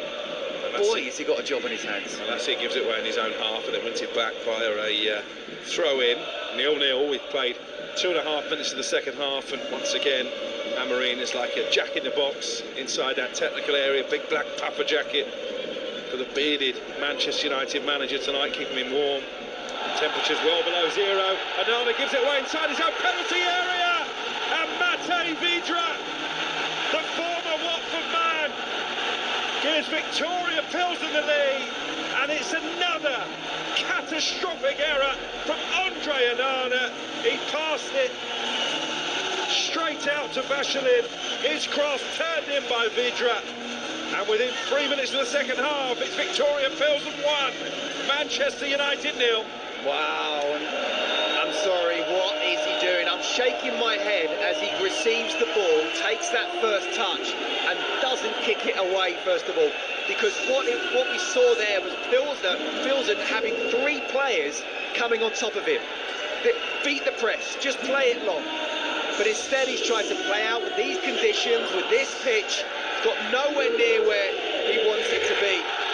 Pavel Suk just plays it across the Vidra very easily indeed. Now, talked about how you want to defend well and keep that clean sheet. I mean, how many times does Onana need to make these mistakes? it's not actually, it's so basic, it's schoolboy. And I understand the way the modern day footballers wanted to play out from the back, but understand the situation. You've got 3 players coming down on you. Just beat the press, dink the ball over the top, and maybe you can even get on the attack yourself. My goodness me. An absolute howler from Onana for the second time in as many games, and Manchester United behind on the road in Europe. And that top 8 in the Europa League suddenly looks a distant dream. Matej Vydra, wouldn't you just know it? Once of Watford and Burnley, scoring against Manchester United in Europe. 5 minutes gone in the second half, they trail 1-0. And Casemiro has just taken a whack in the face. Well, the question was about when does Ruben Amorim make changes? And I think he's got to be saying, listen, all of you start warming up, so they're going to make 3 in the next 5 or so minutes. This is, look, it's not been good enough, but up until now, they've looked very solid defensively, and then your keeper goes and does that. Here's Joshua Zirkzee. Manchester United all of a sudden chasing a game. Fernandes shows his frustration. And now it's Plzen who can control the game, whether they're with or without the ball. Just sit back in, stay organised, well structured. And this pitch, again, we talked about, it's bobbly. You need 2 or 3 touches to get it down. Very difficult to play slick, one-touch football. Well, they've got options on the bench, haven't they? Manchester United. I'm sure Rasmus Højlund, 8 European goals already over the course of his Red Devils career, would be keen to come on. Mason Mount, Christian Eriksen, Kobbie Mainoo, if you're going to get more control in midfield potentially. That's what Amorim is paid the big bucks for. 51 on the clock, United a goal behind, and this place is bouncing. Here's Martinez. You're listening to TalkSport 2 on this busy European night. Rangers against Tottenham over on TalkSport, still to come in the Europa League later. Rashford forward to Zirkzee, can't hold it up. It's so weak from Joshua Zirkzee. Yeah, and Plzen have it back again. I don't think it's central midfield is the problem for United. I think it's the 3 attacking players. And I wouldn't be surprised if all 3 come off. Matej Vydra dispossessed by Martinez. Casemiro looking for Ahmad through the middle. Race for pace. Ahmad didn't quite get there. Brilliant defending from Jamelka, sliding in. Better from United though, more positive. Here's Ahmad, picks it up from Malacia, plays it against Markovic, and Plzen will get it clear. But at least he's looking to run in behind when Zirkzee drops off. Marcus Rashford wasn't doing that. 7 minutes played in the second half. Viktoria Plzen 1, Manchester United 0. United outside the top 8 at the start of play. Could find themselves adrift by the end of the evening with 2 matches to play. Rangers at home, and then a trip to Bucharest in the last round of matches. Amorim has lost his last 2 in the Premier League. He's never lost 3 in a row as a manager. Staring down the barrel of that now after a massive mistake from Onana that was fully punished by Matej Vydra to score his 3rd European goal of the season. Mazraoui, the latest United player to vocally show his frustration with teammates. And he's got to start making changes within the next couple of minutes, because we're not seeing anything different at all. You know, obviously it's got even worse in the second half because they conceded, but going forward, again, because they're well structured, Plzen, it's just pass, and in the end, we're going back to Onana. Well, they had to come from behind against Bodo Glimt in Amorim's first Europa League game a couple of weeks ago. They're going to have to do it again now. They won 3-2 that night. Rashford can't keep the ball in play on the left-hand side. It's going to be a throw-in for Plzen. Tried to be positive about Marcus Rashford, but he's got to come off. He's not giving anything at all for United. Listen to the noise all of a sudden inside this very compact arena in the Czech Republic. Fernandes trying to win it back for United, but they're chasing shadows since the goal. Here is Doué. Rashford slides in and catches him. He's already been bookmarked, this Rashford. Doué's made the most of it. Well, he was sent off in Europe last season, Marcus Rashford, against Bayern Munich, I seem to recall. And he's treading a very fine line now, having picked up that booking in the first half, and that might just make up Amorim's mind, because it's a clumsy tackle actually on a yellow card. He caught him. Yeah, look, he didn't catch him as much as he's going down. He's making a meal of it for sure. But the bottom line is, not only is his back leg that's kind of caught him, and no, not in the way he's saying how much pain he's in. But absolutely, I mean, even for the good of the team, to make sure you don't go down to 10 men. It could easily have been given a second yellow there. I think Marcus Rashford, in a way, I think it would have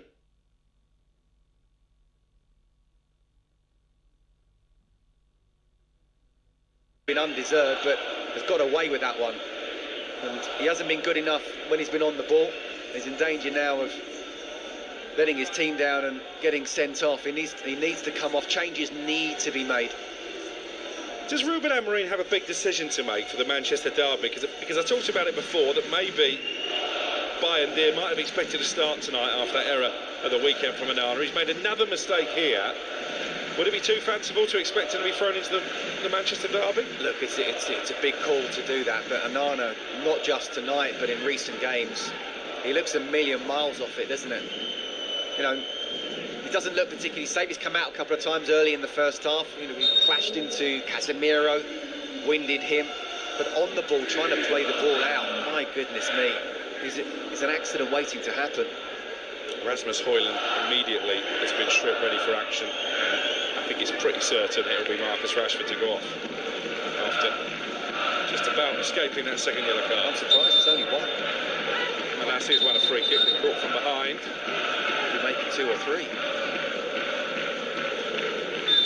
It's going to be a free kick for United just inside their own half, and here comes confirmation of the change, and indeed Marcus Rashford's night is over. And I'd be surprised if he starts the derby the weekend, by the way. He can't. Not on current form. Not on current form. As I say, could easily got sent off there. I do think that Plzen player made the most of it, but I've seen that, especially in Europe, getting that second yellow. 11 minutes go on in the second half. You're listening to Talk Sport 2. Viktoria Plzen 1, Manchester United 0 in the Europa League. United unbeaten in cup competition so far this season, that record hanging by a thread. Plzen, much the better team since half-time after a pretty uneventful opening 45 minutes. Yeah, not surprised as well to see Xerxes dropping into the number 10 and Højlund going up as that number 9. So this is where I think actually is his best position. Whether he'll get there once he decides, Ruben Amorim, who's his best 11, I'm not quite sure, but certainly an opportunity for him. Here's Martinez for United, forward to Xerxes. Højlund now leading the line. He scored 8 European goals for United. If he were to score a 9th tonight, he would equal Rashford. Wayne Rooney is the only previous 21-year-olds to achieve that feat. He scored a couple of big goals, didn't he, in that win against Bodo Glimt 2 weeks ago. There is still time for United. They can find some cohesion, find a bit of courage, actually. I think they're too afraid at times in possession, not bold enough. Delict, right on cue, plays it back to his goalkeeper Onana. Where Plzen are doing well is when one of the 3 centre-halves are on the ball, that they're pushing up and making sure that the likes of Bruno Fernandes and also Casemiro has got someone on him. As you say, they're scared, the United defenders, to play the ball in, and just in case the ball's intercepted and they come back at them. But sometimes you have to do that. I mean, go back to Roy Keane. It was like, give me the ball, I don't care if someone's on me at all. Give me the ball and I will do something with it. And even if I have to give the ball back, there can be movement within those 2 passes in behind, and then there could be a better option for one of the centre-halves to play. But at the moment, it's just too easy. Free kick for Plzen after Delict. Caught Schultz on the halfway, played forward towards the United penalty area. Fernandes clears it. Swung back by the Plzen captain, Kalvac, and he goes all the way back to his goalkeeper, Jedlicka. Still just that one save that he's had to make, denying Fernandes in the first half.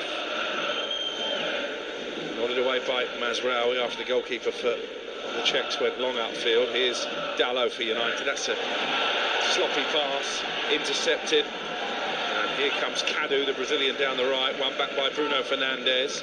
Xerxes thought about playing it back to Fernandes, then allowed himself to be dispossessed inside his own half, and here they come again. Opportunity to get a shot away by Vachelin from the edge of the area, and he curls it wide. The thing is, there's too many players playing as if they're in a training session, being casual, not looking after the ball in the way that they should. Marcus Rashford being one, Xerxes being another. And it's almost as if, yeah, you've got 2-3 players around him, and lose the ball, okay, I'll jog back. no, this is Manchester United you're playing for. This is the first team. This is not reserves. This is not a smaller club. One of the biggest clubs in the world. And you can't always play brilliantly, but what you can do is give it absolutely everything. You receive the ball, be as strong as possible. Just too lackadaisical.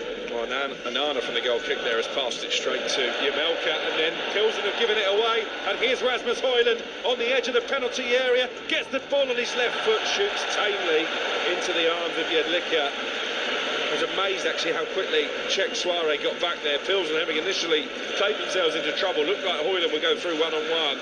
But to be fair to the wing-back, he's gobbled up the ground and made it more difficult than it at first appeared. Yeah, it was a really poor pass back, and I just thought with the pace of Højlund, he might just almost go back and use his arm against the defender, who would have obviously been very scared to bring him down. But by sort of coming back and checking, then he's being pushed to one side. Again, perhaps he shows a little lack of confidence.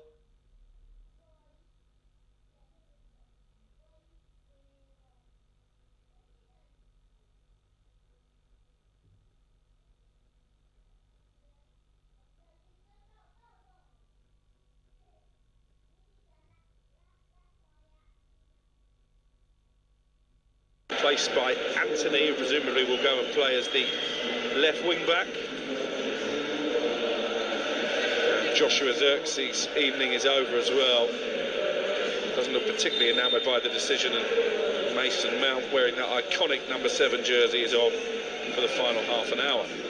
Well, it's a big half an hour for him, isn't it? Ball into the penalty area. Højlund brings it down. Right wing position, crosses, but it was a tame one. And smashed upfield by Dwyer, picked up by Mazraoui. Now Bruno Fernandes. He tries to launch it forward towards the right wing position where Mason Mount is, but can't keep it in play. Goal kick for Plzen. They lead 1-0. We played 61 minutes. Yeah, a real chance for Mason Mount to what has been very much a stop-start Manchester United career to become a hero and create something and turn a 1-0 defeat into a 2-1 win. And it is important, it really is important that not only do they not lose this game, but they find a way to get all 3 points. The table could look very, very bad for them come the end of the evening. Results elsewhere as well go against them. I don't think any of the players who've gone off could really have too many complaints. Certainly not Marcus Rashford. Malacia did okay defensively, didn't offer a lot going forward. Zirkzee looked like he had a pair of ice skates on at times. Just couldn't seem to bring the ball under control. No, I think 2 of the 3, Zirkzee and Marcus Rashford, need to be doing a lot better. Malacia Fernandes being put under pressure. He's not going to get a free kick there.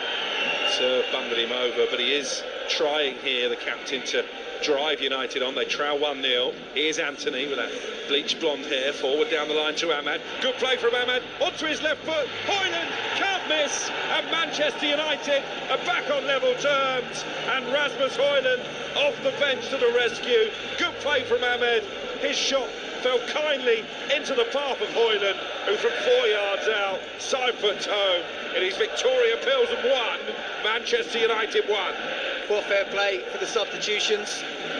It's Anthony who's on the right-hand side, and he just played the ball into Ahmed, but it's a great bit of skill. He's not making the defender in the box. And he goes for the far post, which is why you're always taught, go for the far post. If it's the goalkeeper or a defender, it comes off them, it can go towards into the middle of the goal, and that's exactly what happens. It's come off the back of a defender. Højlund, right place, right time, simple tap-in, and now the whole psychology of the game has changed.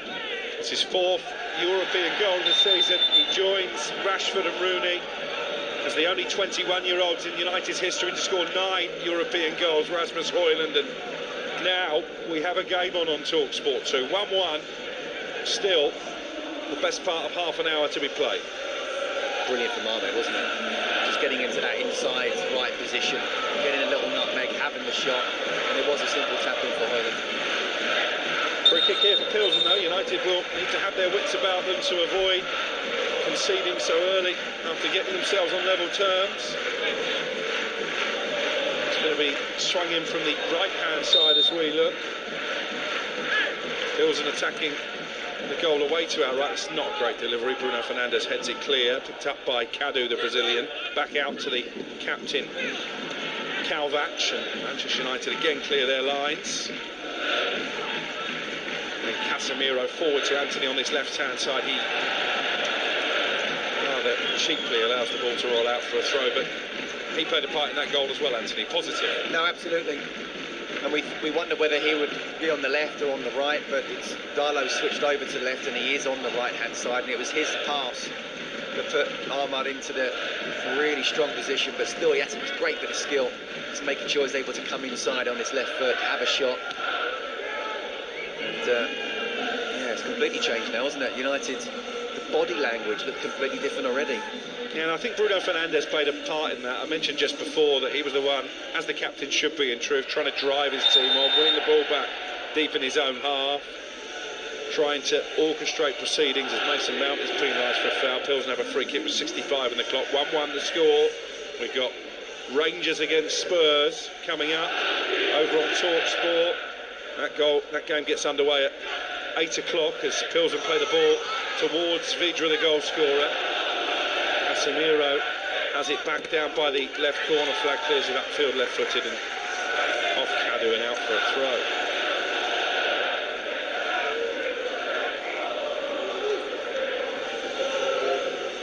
Yeah, you're right about Bruno. I mean, maybe he's not your Manchester United captain in the way of Brian Robson, Roy Keane, Steve Bruce, but he is someone who tries to make things happen when things aren't going well. Been probably United's best player. Mason Mount driving forward, plays the ball out to Anthony on the right hand side. It's cleared into the centre circle. Delict's going to have to get there ahead of Vashelin, who was strong, but Mazraoui was stronger. So there's a bit more determination about Manchester United since those changes. Here's Dalot down the left hand side, attacking the penalty area. Only Højlund ahead of him. He's going to cut on his right foot. Dalot, he goes for goal, he slips, and rather embarrassingly, the ball hits his standing leg and the chance goes away. Here is Anthony on the right, Casemiro with a little chip cross blocked by the captain, Kalvac, but still United probing here, looking to get themselves in front for the first time. 1-1 the score. Anthony into Ahmad, Anthony into the penalty area. Can he find Højlund? Yes, he can. Højlund is out-muscled by two centre-backs. The ball's still bobbling around inside the box. Ahmad will try and keep it alive. It's not clear yet. Martinez has a swing at it, blocked on the edge of the area. Is Mazraoui, though, for United. Suddenly the team in white are in the ascendancy. Anthony's cross headed clear. It's going to be a throw. Different game now, isn't it? Completely different game. Substitutions have made a difference. The goal has made a difference, and United suddenly look like they have that belief. We talked about the body language in the first half of certain players. Boy, it's changed now. Well, I wonder what the referee is checking for here, because he's just pointed to his earpiece and is delaying the throw-in being taken. Anthony with a ball in. I didn't see anything too untoward. Højlund goes down under the challenge from Samson Duer, but the check is quickly over and play has restarted. That's how it should be done if the PGML are watching. A few seconds, have a look at it, get on with the game. Ahmad, United trying to get on with the game. Into Mount inside the penalty. That's a brilliant tackle. Perfectly timed by Markovic. It's going to be a corner for Manchester United. It's still 1-1. Yeah, needed to be as well, didn't it? Mason Mount making that run into the box. Obviously, he's sharp, but he's not really quick. And Ahmad plays the ball. If it had been him, he might have got there first. I'm surprised he's not played more minutes, Mason Mount, under Amorim, because he's perfect for this system. With his energy and his pressing ability. Knows where the goal is as well, of course. Here comes the corner. Swung in from the left-hand side. That's not a good delivery for Ahmad. Actually, from set pieces, he's been quite poor tonight. Didn't beat the first man. It's clear behind for another Manchester United corner. Still 1-1. Again, set pieces so important. Bruno Fernandes, being the captain, has said, no. Okay, there's been a couple of poor corners. I've recognised that. I'm going to take this one now. It's going to be right-footed outswinger this time by Bruno Fernandes. High looping one. De Ligt is decent in the air. Nods it forward there. Asking for handball. Actually, if Dalot was a bit more switched on there, he might have been able to get a shot away. In the end, his cross is deflected behind. It will be another corner, but they're still surrounding the referee. They are adamant, these Manchester United players, that an arm was used in there. Let's have a look. Well, it will be interesting to see. Yeah. VAR say something and just say just wait, but no, it's too close, I think. Yeah. Entirely unconvincing appeal. Corner from the right, 69 gone, 1-1 the score. Bruno Fernandes, good delivery this time. Casemiro flicks it on, couldn't quite come from Mount. but he's going to keep it alive here. Manchester United enjoying their most dominant spell of the game since that Rasmus Højlund equaliser, cancelling out the opening goal scored by the former Watford striker Matej Vydra for Viktoria Plzen. Fernandes tries to play it down the line to Ahmad, intercepted. Get another go here, Manchester United. Fernandes into Ahmad again. First time ball forward to his captain, but too many red shirts in the way, and it will be cleared downfield by Plzen. Casemiro's growing into importance. He's gone down and won a free kick, and they wanted to take it quickly, Manchester United. Ahmad would have been away, but the referee is not happy because the ball was moving. So they're going to have to start again with a dead ball here. 20 minutes to play, 1-1. Bruno Fernandes stands over the free kick for Manchester United. I wonder if this reaction to the changes has given Amorim food for thought for the weekend. Fernandes swings in the ball, Vydra clears it away. They can't really get out at the moment, Plzen. Bruno Fernandes tussling with Schalk, who's come away with the ball. And it's 2-on-2 momentarily. Anthony's going to have some defending to do here. Schalk into the area. Well played, Mazraoui. Timed his challenge to perfection and just prods the ball clear. And they were short-handed there for a moment, United. Here's Ahmad. Slows the game down to a walking pace. Allows the white shirts to get forward in support. Casemiro over the halfway line to Mount, the former Champions League winner with Chelsea. Here's Dalot now, level with the penalty area, left-hand side, plays it short for Mount, gets it back again. Diogo Dalot. Fernandes comes over to help it. Bruno Fernandes, left-footed cross towards Højlund. Couldn't quite get there, sliding at the near post, and the ball spoons behind for a goal kick. What a ball from Bruno Fernandes. He's not even looked up, and he's on his left foot as well, close to the corner flag, and he just whipped it across the 6-yard box. And Højlund, I still don't know how he missed it. He's made the good run, could have made an absolute hero of himself by coming off the bench and scoring 2 goals, and he still might, but what an opportunity, what a ball for Bruno. We're going to see some changes here for Viktoria Plzen. Adu has come on in place of Daniel Vachelin, so it's a change in attack. Fresh legs at the top end of the pitch. And that probably is a reflection that all of a sudden Miroslav Kubek, the home manager, feels under a bit of pressure. Here is Abu, straight away, bulldozing his way into the penalty area, crossing towards Vydra, shoots wide. That's a chance for Plzen to retake the lead. Well, we talked about substitutions making a difference for Manchester United. Looked like it could have made a difference there for Viktoria Plzen, and still might. Really good run from Adu, 2 United players on him, but he still managed to get the crossing. I'll tell you what, that's a chance. Takes a good touch, Matej Vydra. I've seen him stick the ball on the back of the net in English football in those positions before.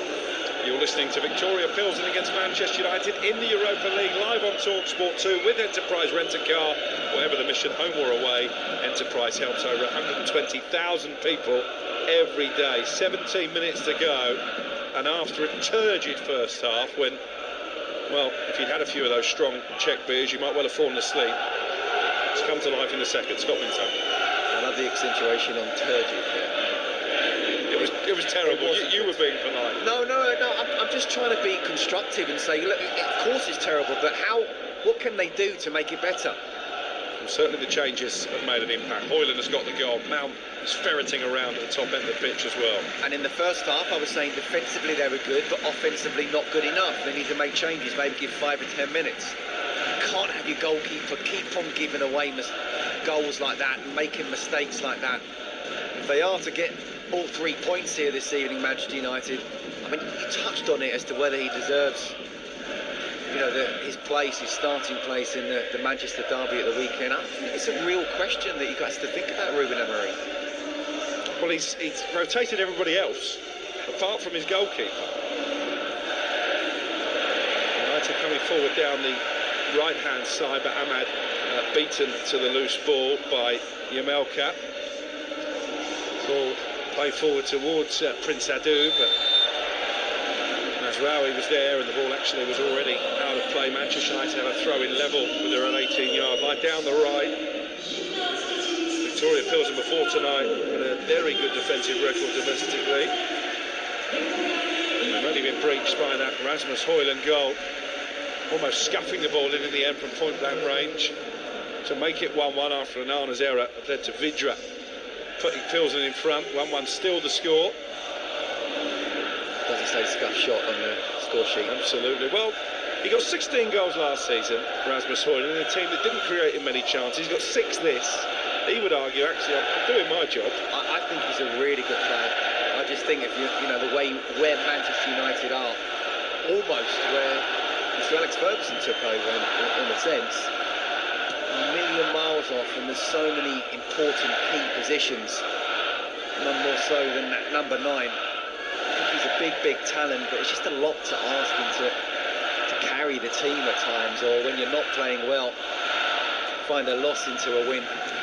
Clever layoff from Ahmad into Bruno Fernandes. Manchester United fans singing the name of Eric Cantona to a famous festive ditty as Anthony comes forward to the penalty area. Fernandes with a low shot block, might fall for Anthony. Back to Bruno Fernandes again. Tries to shift it onto his right foot, Bruno. And then Anthony underneath the shot, high over the crossbar. It's gone into about the 17th row of the crowd behind the goal. 1-1. Okay, let's go ask you a question, Anthony. Discuss. £86 million, unfortunately, is going to be the price tag that will haunt him.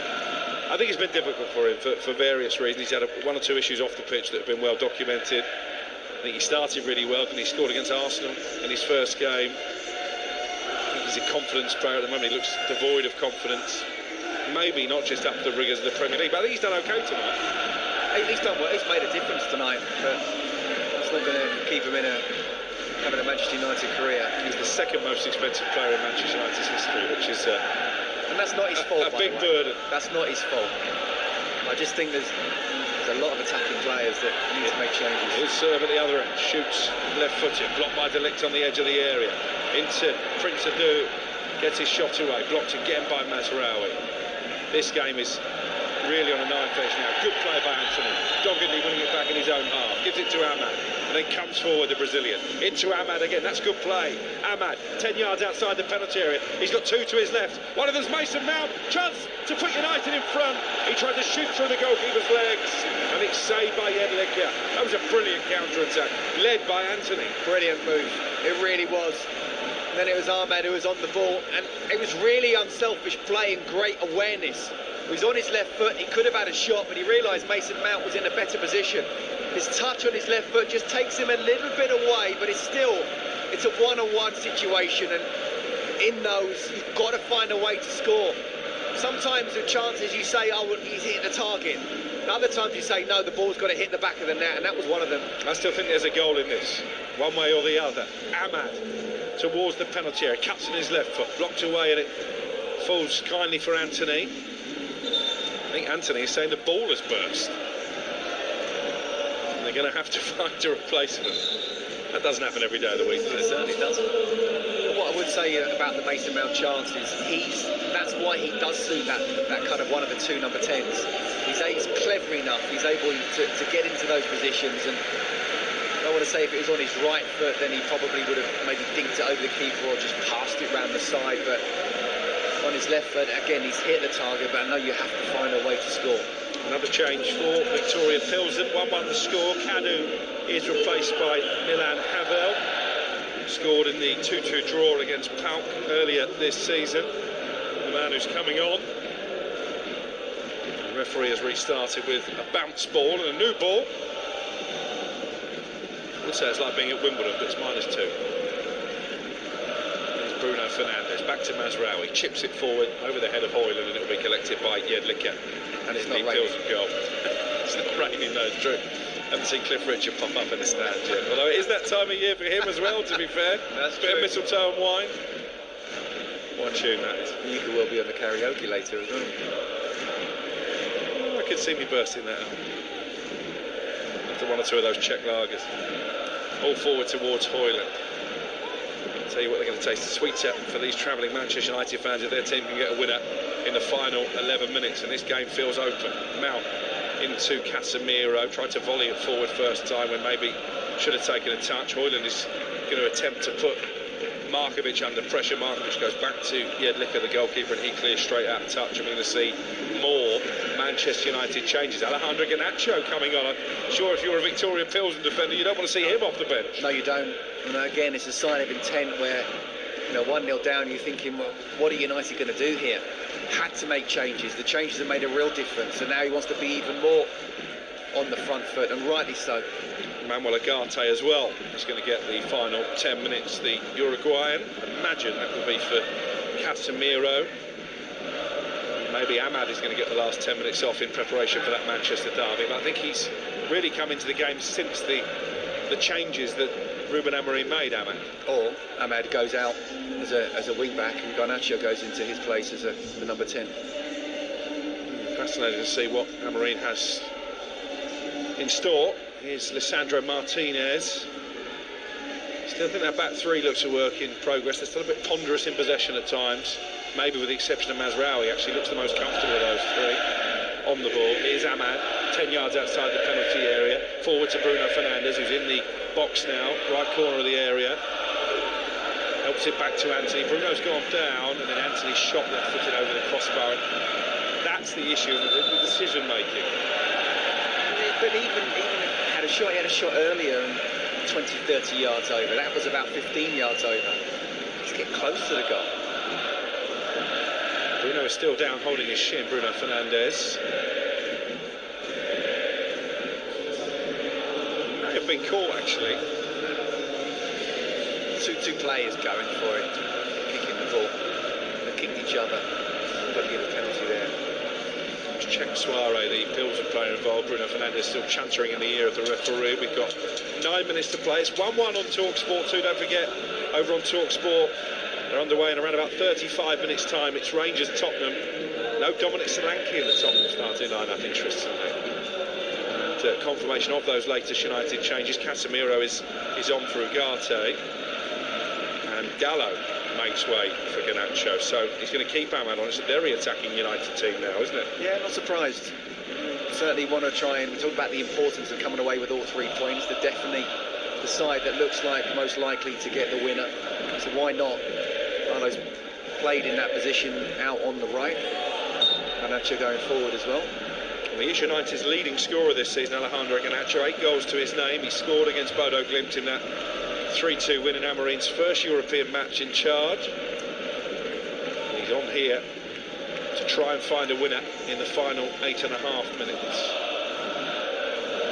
It's interesting actually, it's Garnacho who's stayed as he's gone like for like in terms of Darlow, or wing back for wing back. Ahmad has stayed as the number 10. Yeah. Little chest off from Højlund is the path of Mason Mount. Mount unable to bring the ball under control. It's going to be a Viktoria Plzen throw. Level with their penalty area. Ruben Amorim is currently issuing instructions to Rasmus Højlund. Is he any nearer to knowing what his best team is? Certainly Højlund's got to play up front, isn't he? Yeah, I mean, in terms of the 11, I know who I would like to see, and unfortunately Marcus Rashford isn't in it. Højlund has to be. He's the only decent number 9 they've got, really, I think. It's just such an important position. Oh, it's poor from Garnacho, playing the ball back into his own penalty area, and there was a slip in there. Crucially for United, Schalke went down, giving it away again. Anthony almost pulled out the challenge, but Ugarte was there to mop up. Done that too often over the course of the 83 minutes, just played their way into trouble. Here's Garnacho. Guess we'll give him the benefit of the doubt and say he wasn't fully in tune with the game. Having just come off the bench. Little step over the ball from Fernandes. Finds Ugarte. And now Anthony, flanked by 2 Pilsen defenders. 1-1 the score with 7 minutes remaining. Still anybody's game. Feels like a big 7 minutes in terms of United getting into that top 8 and avoiding a potential 2-legged playoffs early in the new year. They don't want more games. Bruno Fernandes with the ball into the area, looking for Anthony. It's clear. One back by Mazraoui. I think he's had a good game actually, Noussair Mazraoui once again. Yeah, he has been a good signing, hasn't he, for United? Mason Mount lays it off into midfield for Martinez. Forward to Rasmus Højlund, trying to outmuscle the defender. He got bullied himself. That was well played by Markovic, who clears that field, but concedes a throw. Yeah, it was the right idea. It was almost as if he was just half a yard short there, Højlund, and in the end Markovic was able to show his strength because he was goal side. Well played, Lisandro Martinez coming forward down the left. Into Højlund again. Holds off Markovic this time. He's going to need to find a white-shirted teammate. Plays it into Garnacho. Garnacho left corner of the area. Gets it back from Martinez. He's in behind here. Crosses towards the far post, headed away by the captain, Kalvac. Back to Garnacho again, though. Fizzes the ball into the feet of Bruno Fernandes. 6 minutes for United to find a winner. Martinez backheels it, looking for Garnacho. And it'll be picked up by Jedlicka, and it'll stay 1-1. Well, you centre-half playing like a number 10 there. He's actually a little bit unlucky with the skill that he'd done if that had come off. Garnacho would have been in. But you're right, it is a really important 6 minutes plus injury time. Again, if you look at the table, you look how the results could go come the end of the night, it might be they need to win both their last games, which is not an easy thing to do. Well, we welcome listeners from TalkSport once again. 5 minutes to play here. 1-1 the score, given away by Martinez on the edge of his own area. De Ligt is going to have to get there ahead of Adu, and Anana, who's gifted Mate Vidra one goal already, clears upfield. Vidra's close range effort after Anana's mistake cancelled out by Rasmus Højlund. Fresh off the bench, and here come Manchester United looking for a winner. Bruno Fernandes out to Højlund. Højlund on the edge of the penalty area.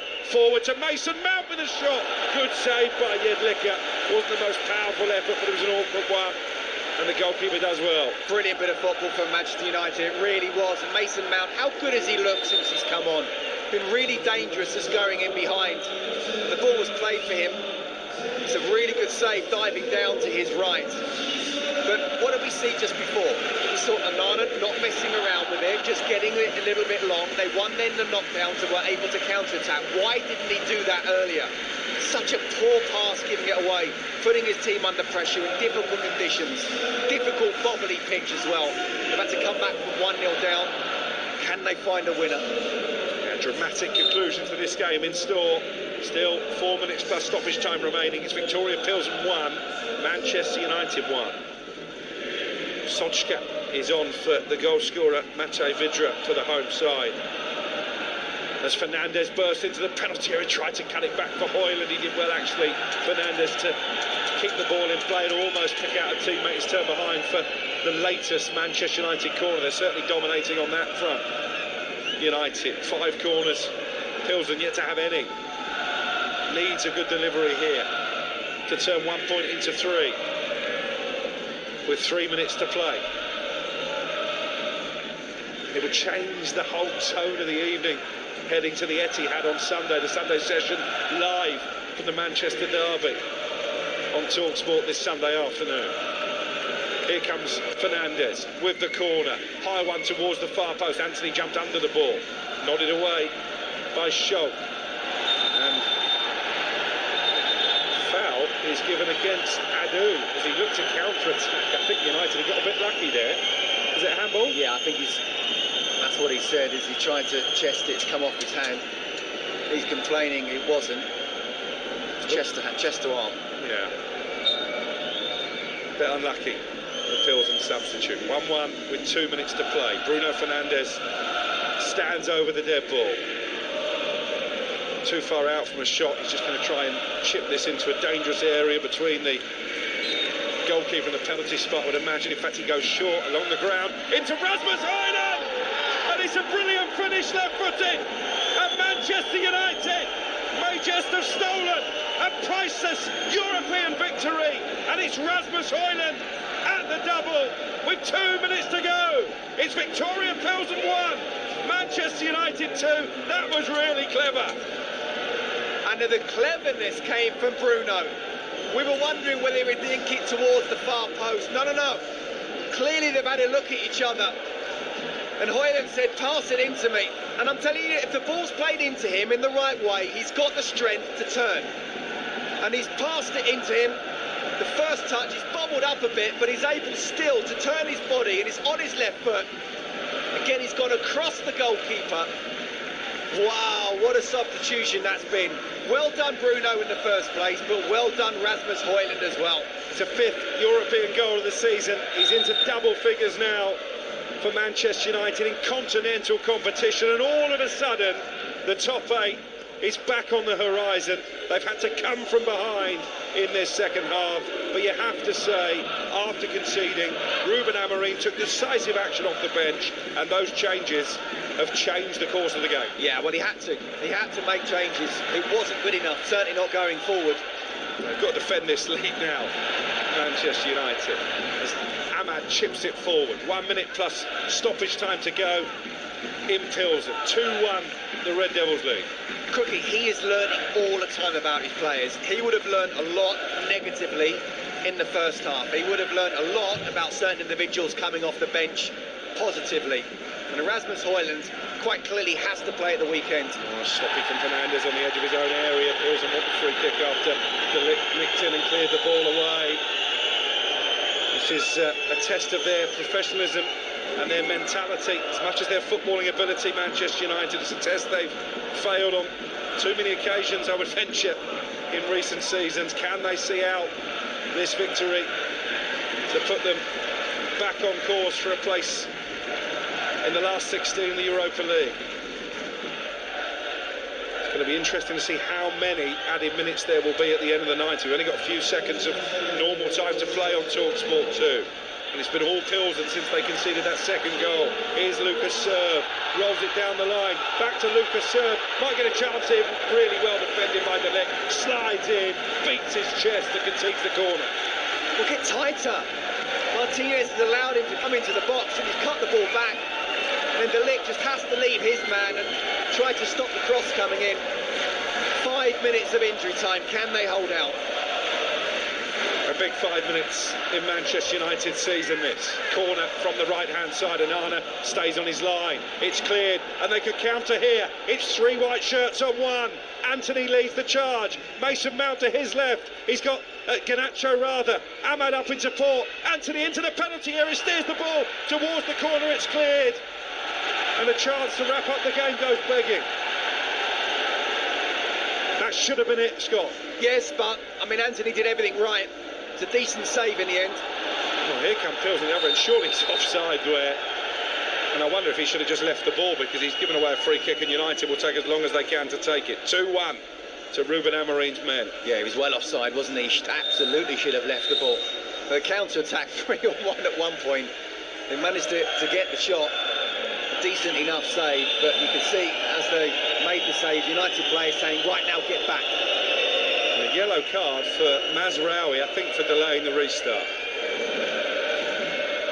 Over the course of the 90 minutes, as much as obviously Højlund's going to get man of the match, I think Mazraoui is up there in terms of their best player. I think he's been very solid. I don't think he's had a lot to do, but everything he's done well. I think Bruno has been right up there as well. Yeah, absolutely. Onana with the ball forward. 3 minutes to go. Viktoria Plzen 1, Manchester United 2 in the Europa League. Garte's got a ball in the face, I think, and he's gone down. The referee hadn't stopped it. I don't think he's seen it.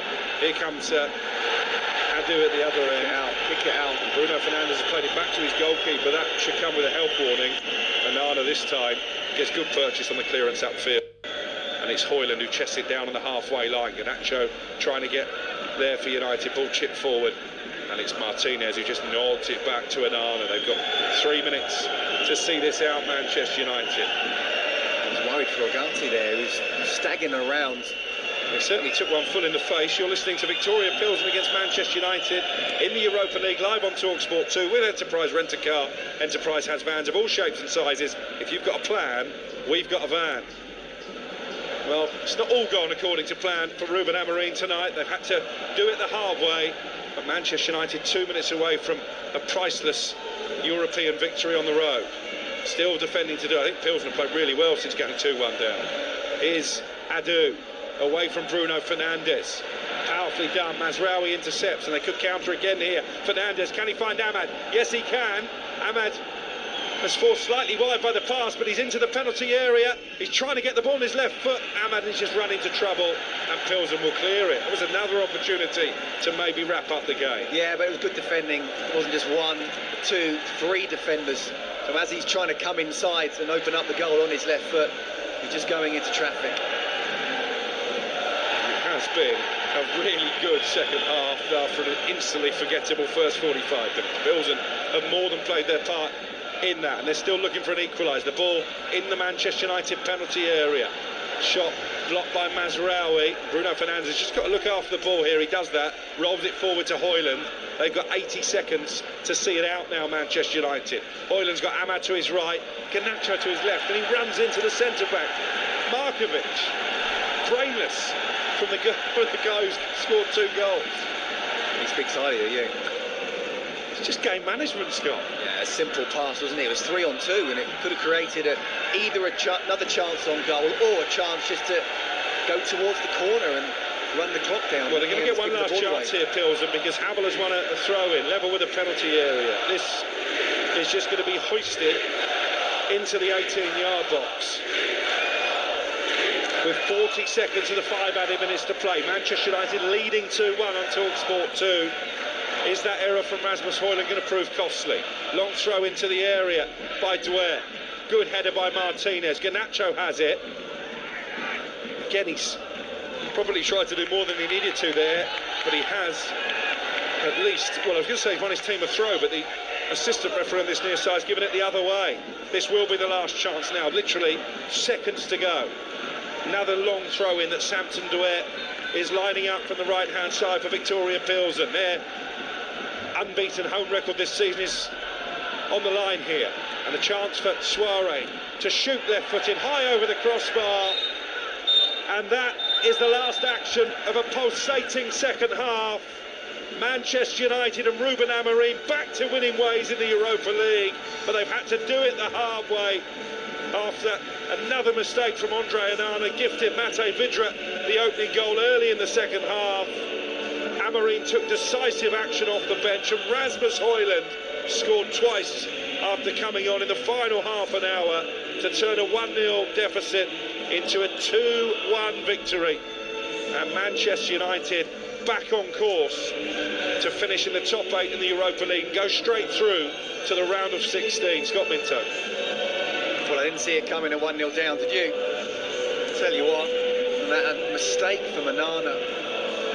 And I'm not quite sure what Ruben Amorim's going to do with that. It's a big decision for him at the weekend. It's another mistake that he's made. But credit to Amorim for making the substitutions. I mean, he kind of had to. It's his job.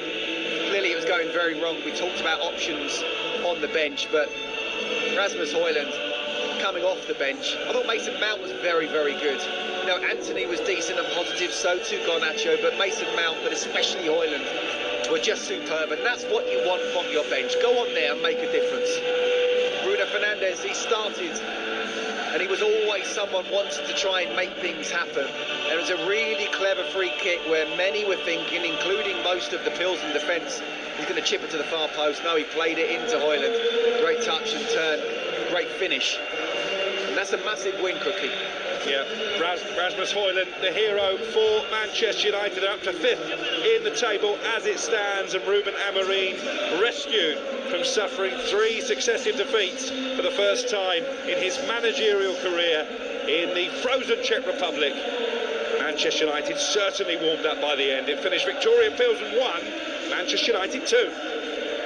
Rookie, thank you very much indeed. The Manchester United players going over to their fans in the corner, who are jubilant after their side came from behind to win in the Czech Republic. It's a big result in terms of their Europa League campaign. They move up to 5th in the table as it stands. Scott Minto, it was a poor first half from Manchester United. It was a poor first half in general. What about the character of Manchester United, though, and the replacements in the second, the attitude they showed? That must really please the manager. Yeah, I think it's character, but I also think he would have learned a lot about players that perhaps he can't rely on as much as players that he can and do have the character. I thought Højlund was superb. And look, a lot of people will give credit to Amorim, and rightly so, for making the substitutions, but he kind of had to. It was that poor, and your goalkeeper just made another really bad mistake. We did have options coming off the bench, but boy, Højlund was superb. Mason Mount was very good as well.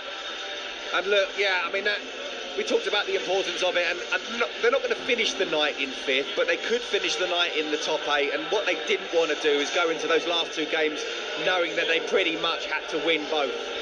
And they've given themselves a real lifeline of avoiding the playoffs there.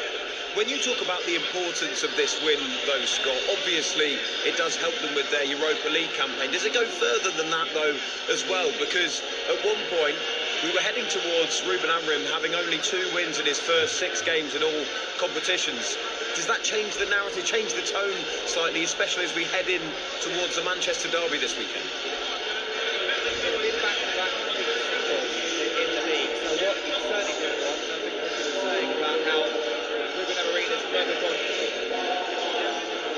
Well, we may have lost Scott Minto there, but a huge win for Manchester United. In fact, Scott, I do think that we may have got you back. You were saying there about the impact of that win for Manchester United and changing the tone. Still can't. Ollie, can you hear me now? Got you there, Scott. Yeah, I'm gonna use Crookie's mic. Yeah, absolutely. I think it was really important for Ruben Amorim not to have 3 straight defeats. Crookie was saying that had never happened before for him. But just the confidence of United, you know, it's a new system, it's a new manager, it's a new way of playing. You've got to try and find a way to win. There's nothing that breeds more confidence than getting wins. And ahead of what obviously would be a massive game at the weekend in the Manchester derby, to turn around a possible defeat to getting all 3 points and, you know, being in control of the situation in Europe. Plus, of course, going into where they want to try and get as high up the Premier League as possible, and meeting a City side which there's never been a better side to meet this City side as well. Never been a better time. So, yeah, absolutely, it was crucial that they turned it around. Substitution's very good, the substitute's very good. Again, fascinated to see what the 11 will be at the weekend. OK, well, it's time now to pick our man of the match with Enterprise Rent-A-Car. Man of the match on TalkSport 2 with Enterprise Rent-A-Car. Enterprise has vans of all shapes and sizes, so if you've got a plan, we've got a van. Scott Minto, who are you going for? Well, look, I'm not going to give it to Onana. I'm not going to give it to Marcus Rashford either. I think Mason Mount came on, did very well. I thought Bruno was superb almost from start to finish, but how can you not give it to a guy who's come off the bench and has completely turned things around with 2 goals? I'm giving it to Rasmus Højlund. Great stuff, as always. That was our man of the match with Enterprise Rent-A-Car.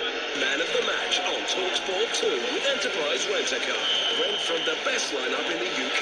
Enterprise has 450 branches with all the vehicles your business needs.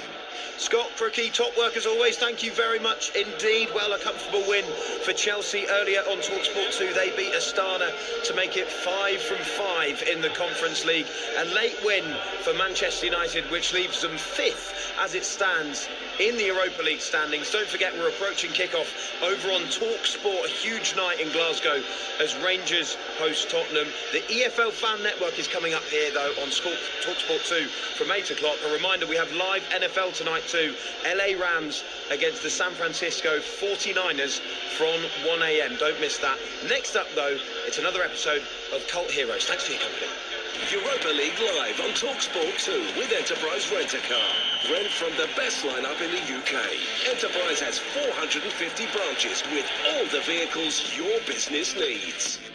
Visit Dubai and discover a world of infinite possibilities. A place for adventurous thrills and laid-back chills. A city where a balmy winter sun season meets the great outdoors is always open, whether you want to go large or recharge. Tee off for one of Dubai's iconic award-winning golf courses. Or kick back and watch the pros compete in the prestigious Hero Dubai Desert Classic Tournament. Experience big-hitting tennis action at the Dubai Duty-Free Tennis Championship. Or simply relax and enjoy another kind of world-class service in one of the many fabulous hotels and restaurants. Visit Dubai for winter sun and then some. Dubai, what's not to love? Merry Christmas, my love. Merry Christmas, Mum. Merry Christmas, Mummy. Happy New Year! From the first mobile phone call to the first text message, here's to 40 years of Christmas on Vodafone, the nation's network. The Nations Network. Vodafone UK. Supporting the nation since 1984. Learn more at vodafone.co.uk/network. Wrapping paper? Check. Tape? Check. The big tasty? Big check. After all that Christmas shopping, why not treat yourselves to the big tasty from McDonald's? With or without bacon? Go on. You deserve it. Available until the 5th of Jan. Served from 11 a.m. Participating restaurants only. Subject to availability. TV Mag, free inside the sun. Grab a pen and sit down to plan all your festive fun. Oh, TV Mag, double issue size. Grandad snores through Strictly after eating 10 mince pies. Hey! You'd be crackers to spend a £5 on the Radio Times this Christmas when you can get a free TV Mag with The Sun. Get your 120-page double-issue Christmas and New Year TV Mag this Saturday in The Sun. Incredible Zlatan Ibrahimovic! Well, that's magnificent! Get it back up! Get it back up! Get it back up! Zinedine Zidane!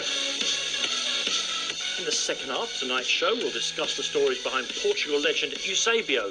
But we're starting tonight by looking at the life of former AC Milan, Monaco, Chelsea and Manchester City forward George Weah. And to help me do that, I'm delighted to say I'm joined by one of our top experts here on Trans Europe Express, Mark Landon. Hello, Mark. Hello, Danny. You okay? Very, very good indeed. Now, of course, the way this show has worked is that you, my European football super brains, super czars, have actually picked the footballers you want to talk about.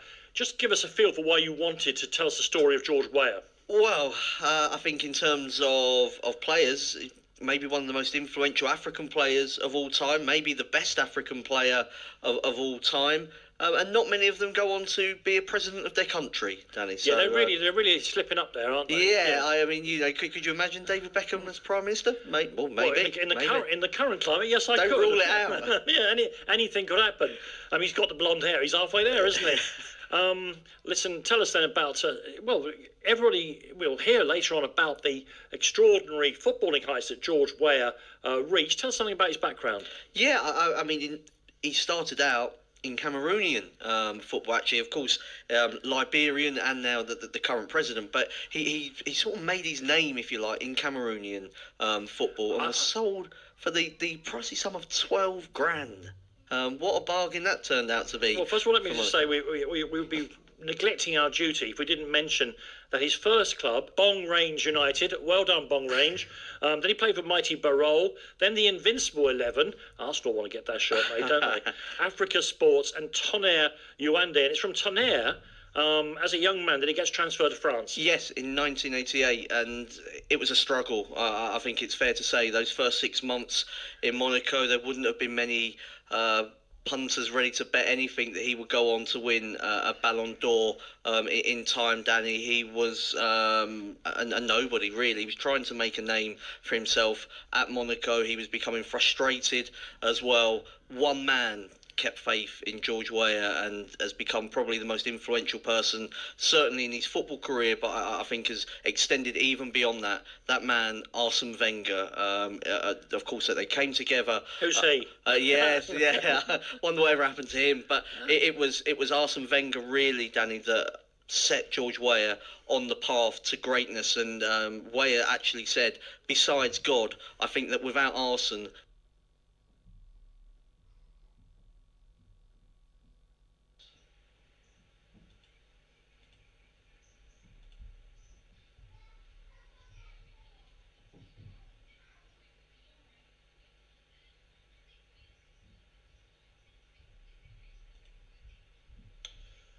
All right, people, it's all over here.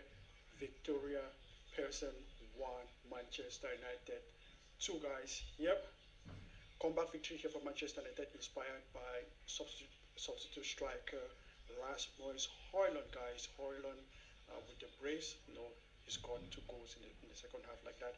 So at least push Manchester United to the win here, because, guys, it was really a bad performance. No, not really terrible, but really the first half was not good. It was not a good first half. Although they managed the game, they kept the clean sheet in the first half. It was 0-0. But then in terms of the attack, attacking wise, the likes of Zexi, Rashford was having a stinker of a game. And was trying things, but guys, Manchester United were not really. The attack wasn't clicking. You know, the attack wasn't clicking in that first half like that. And then second half, Onana with another mistake, guys. Another mistake from Onana.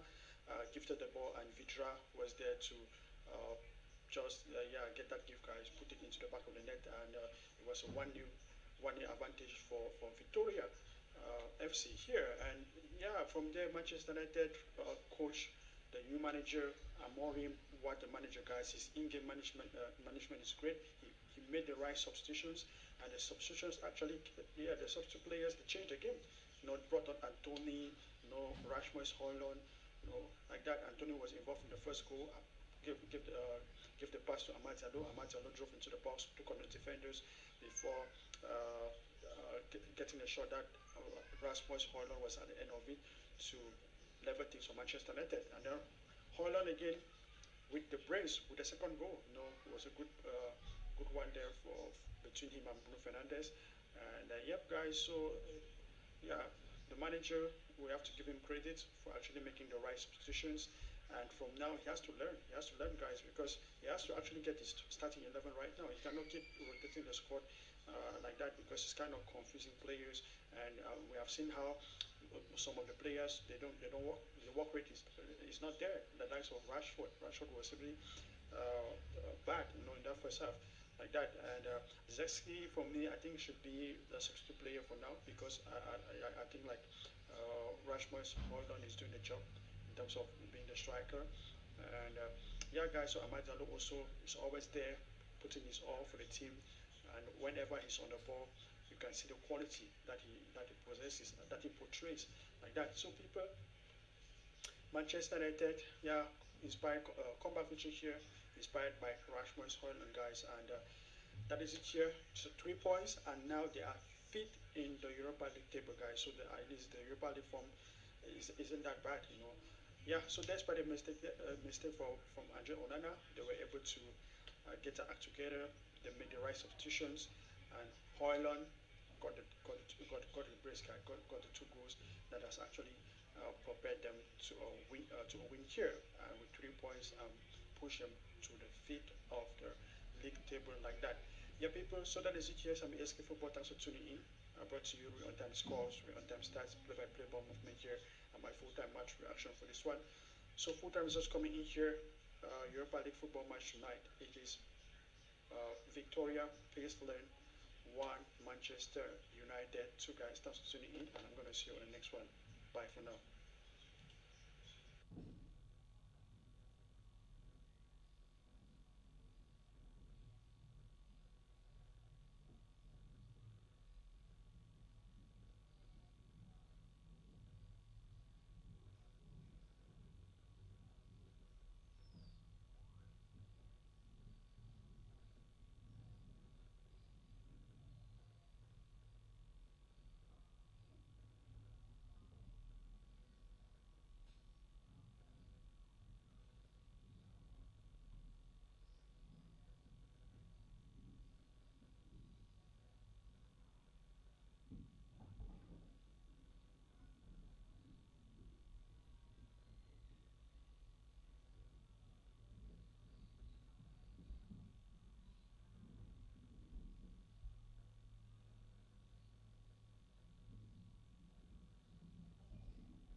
You worry about Sunday on the week, tomorrow, the next days. You get yourself recovered, but these games, they're massive nights, and these are the ones you remember.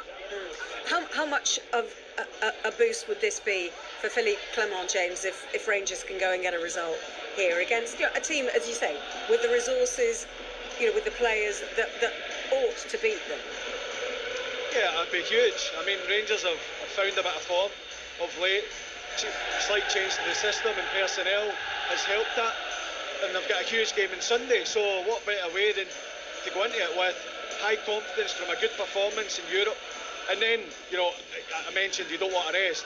Also, when you're winning games, you don't feel tired. Every single player wants to play every single game.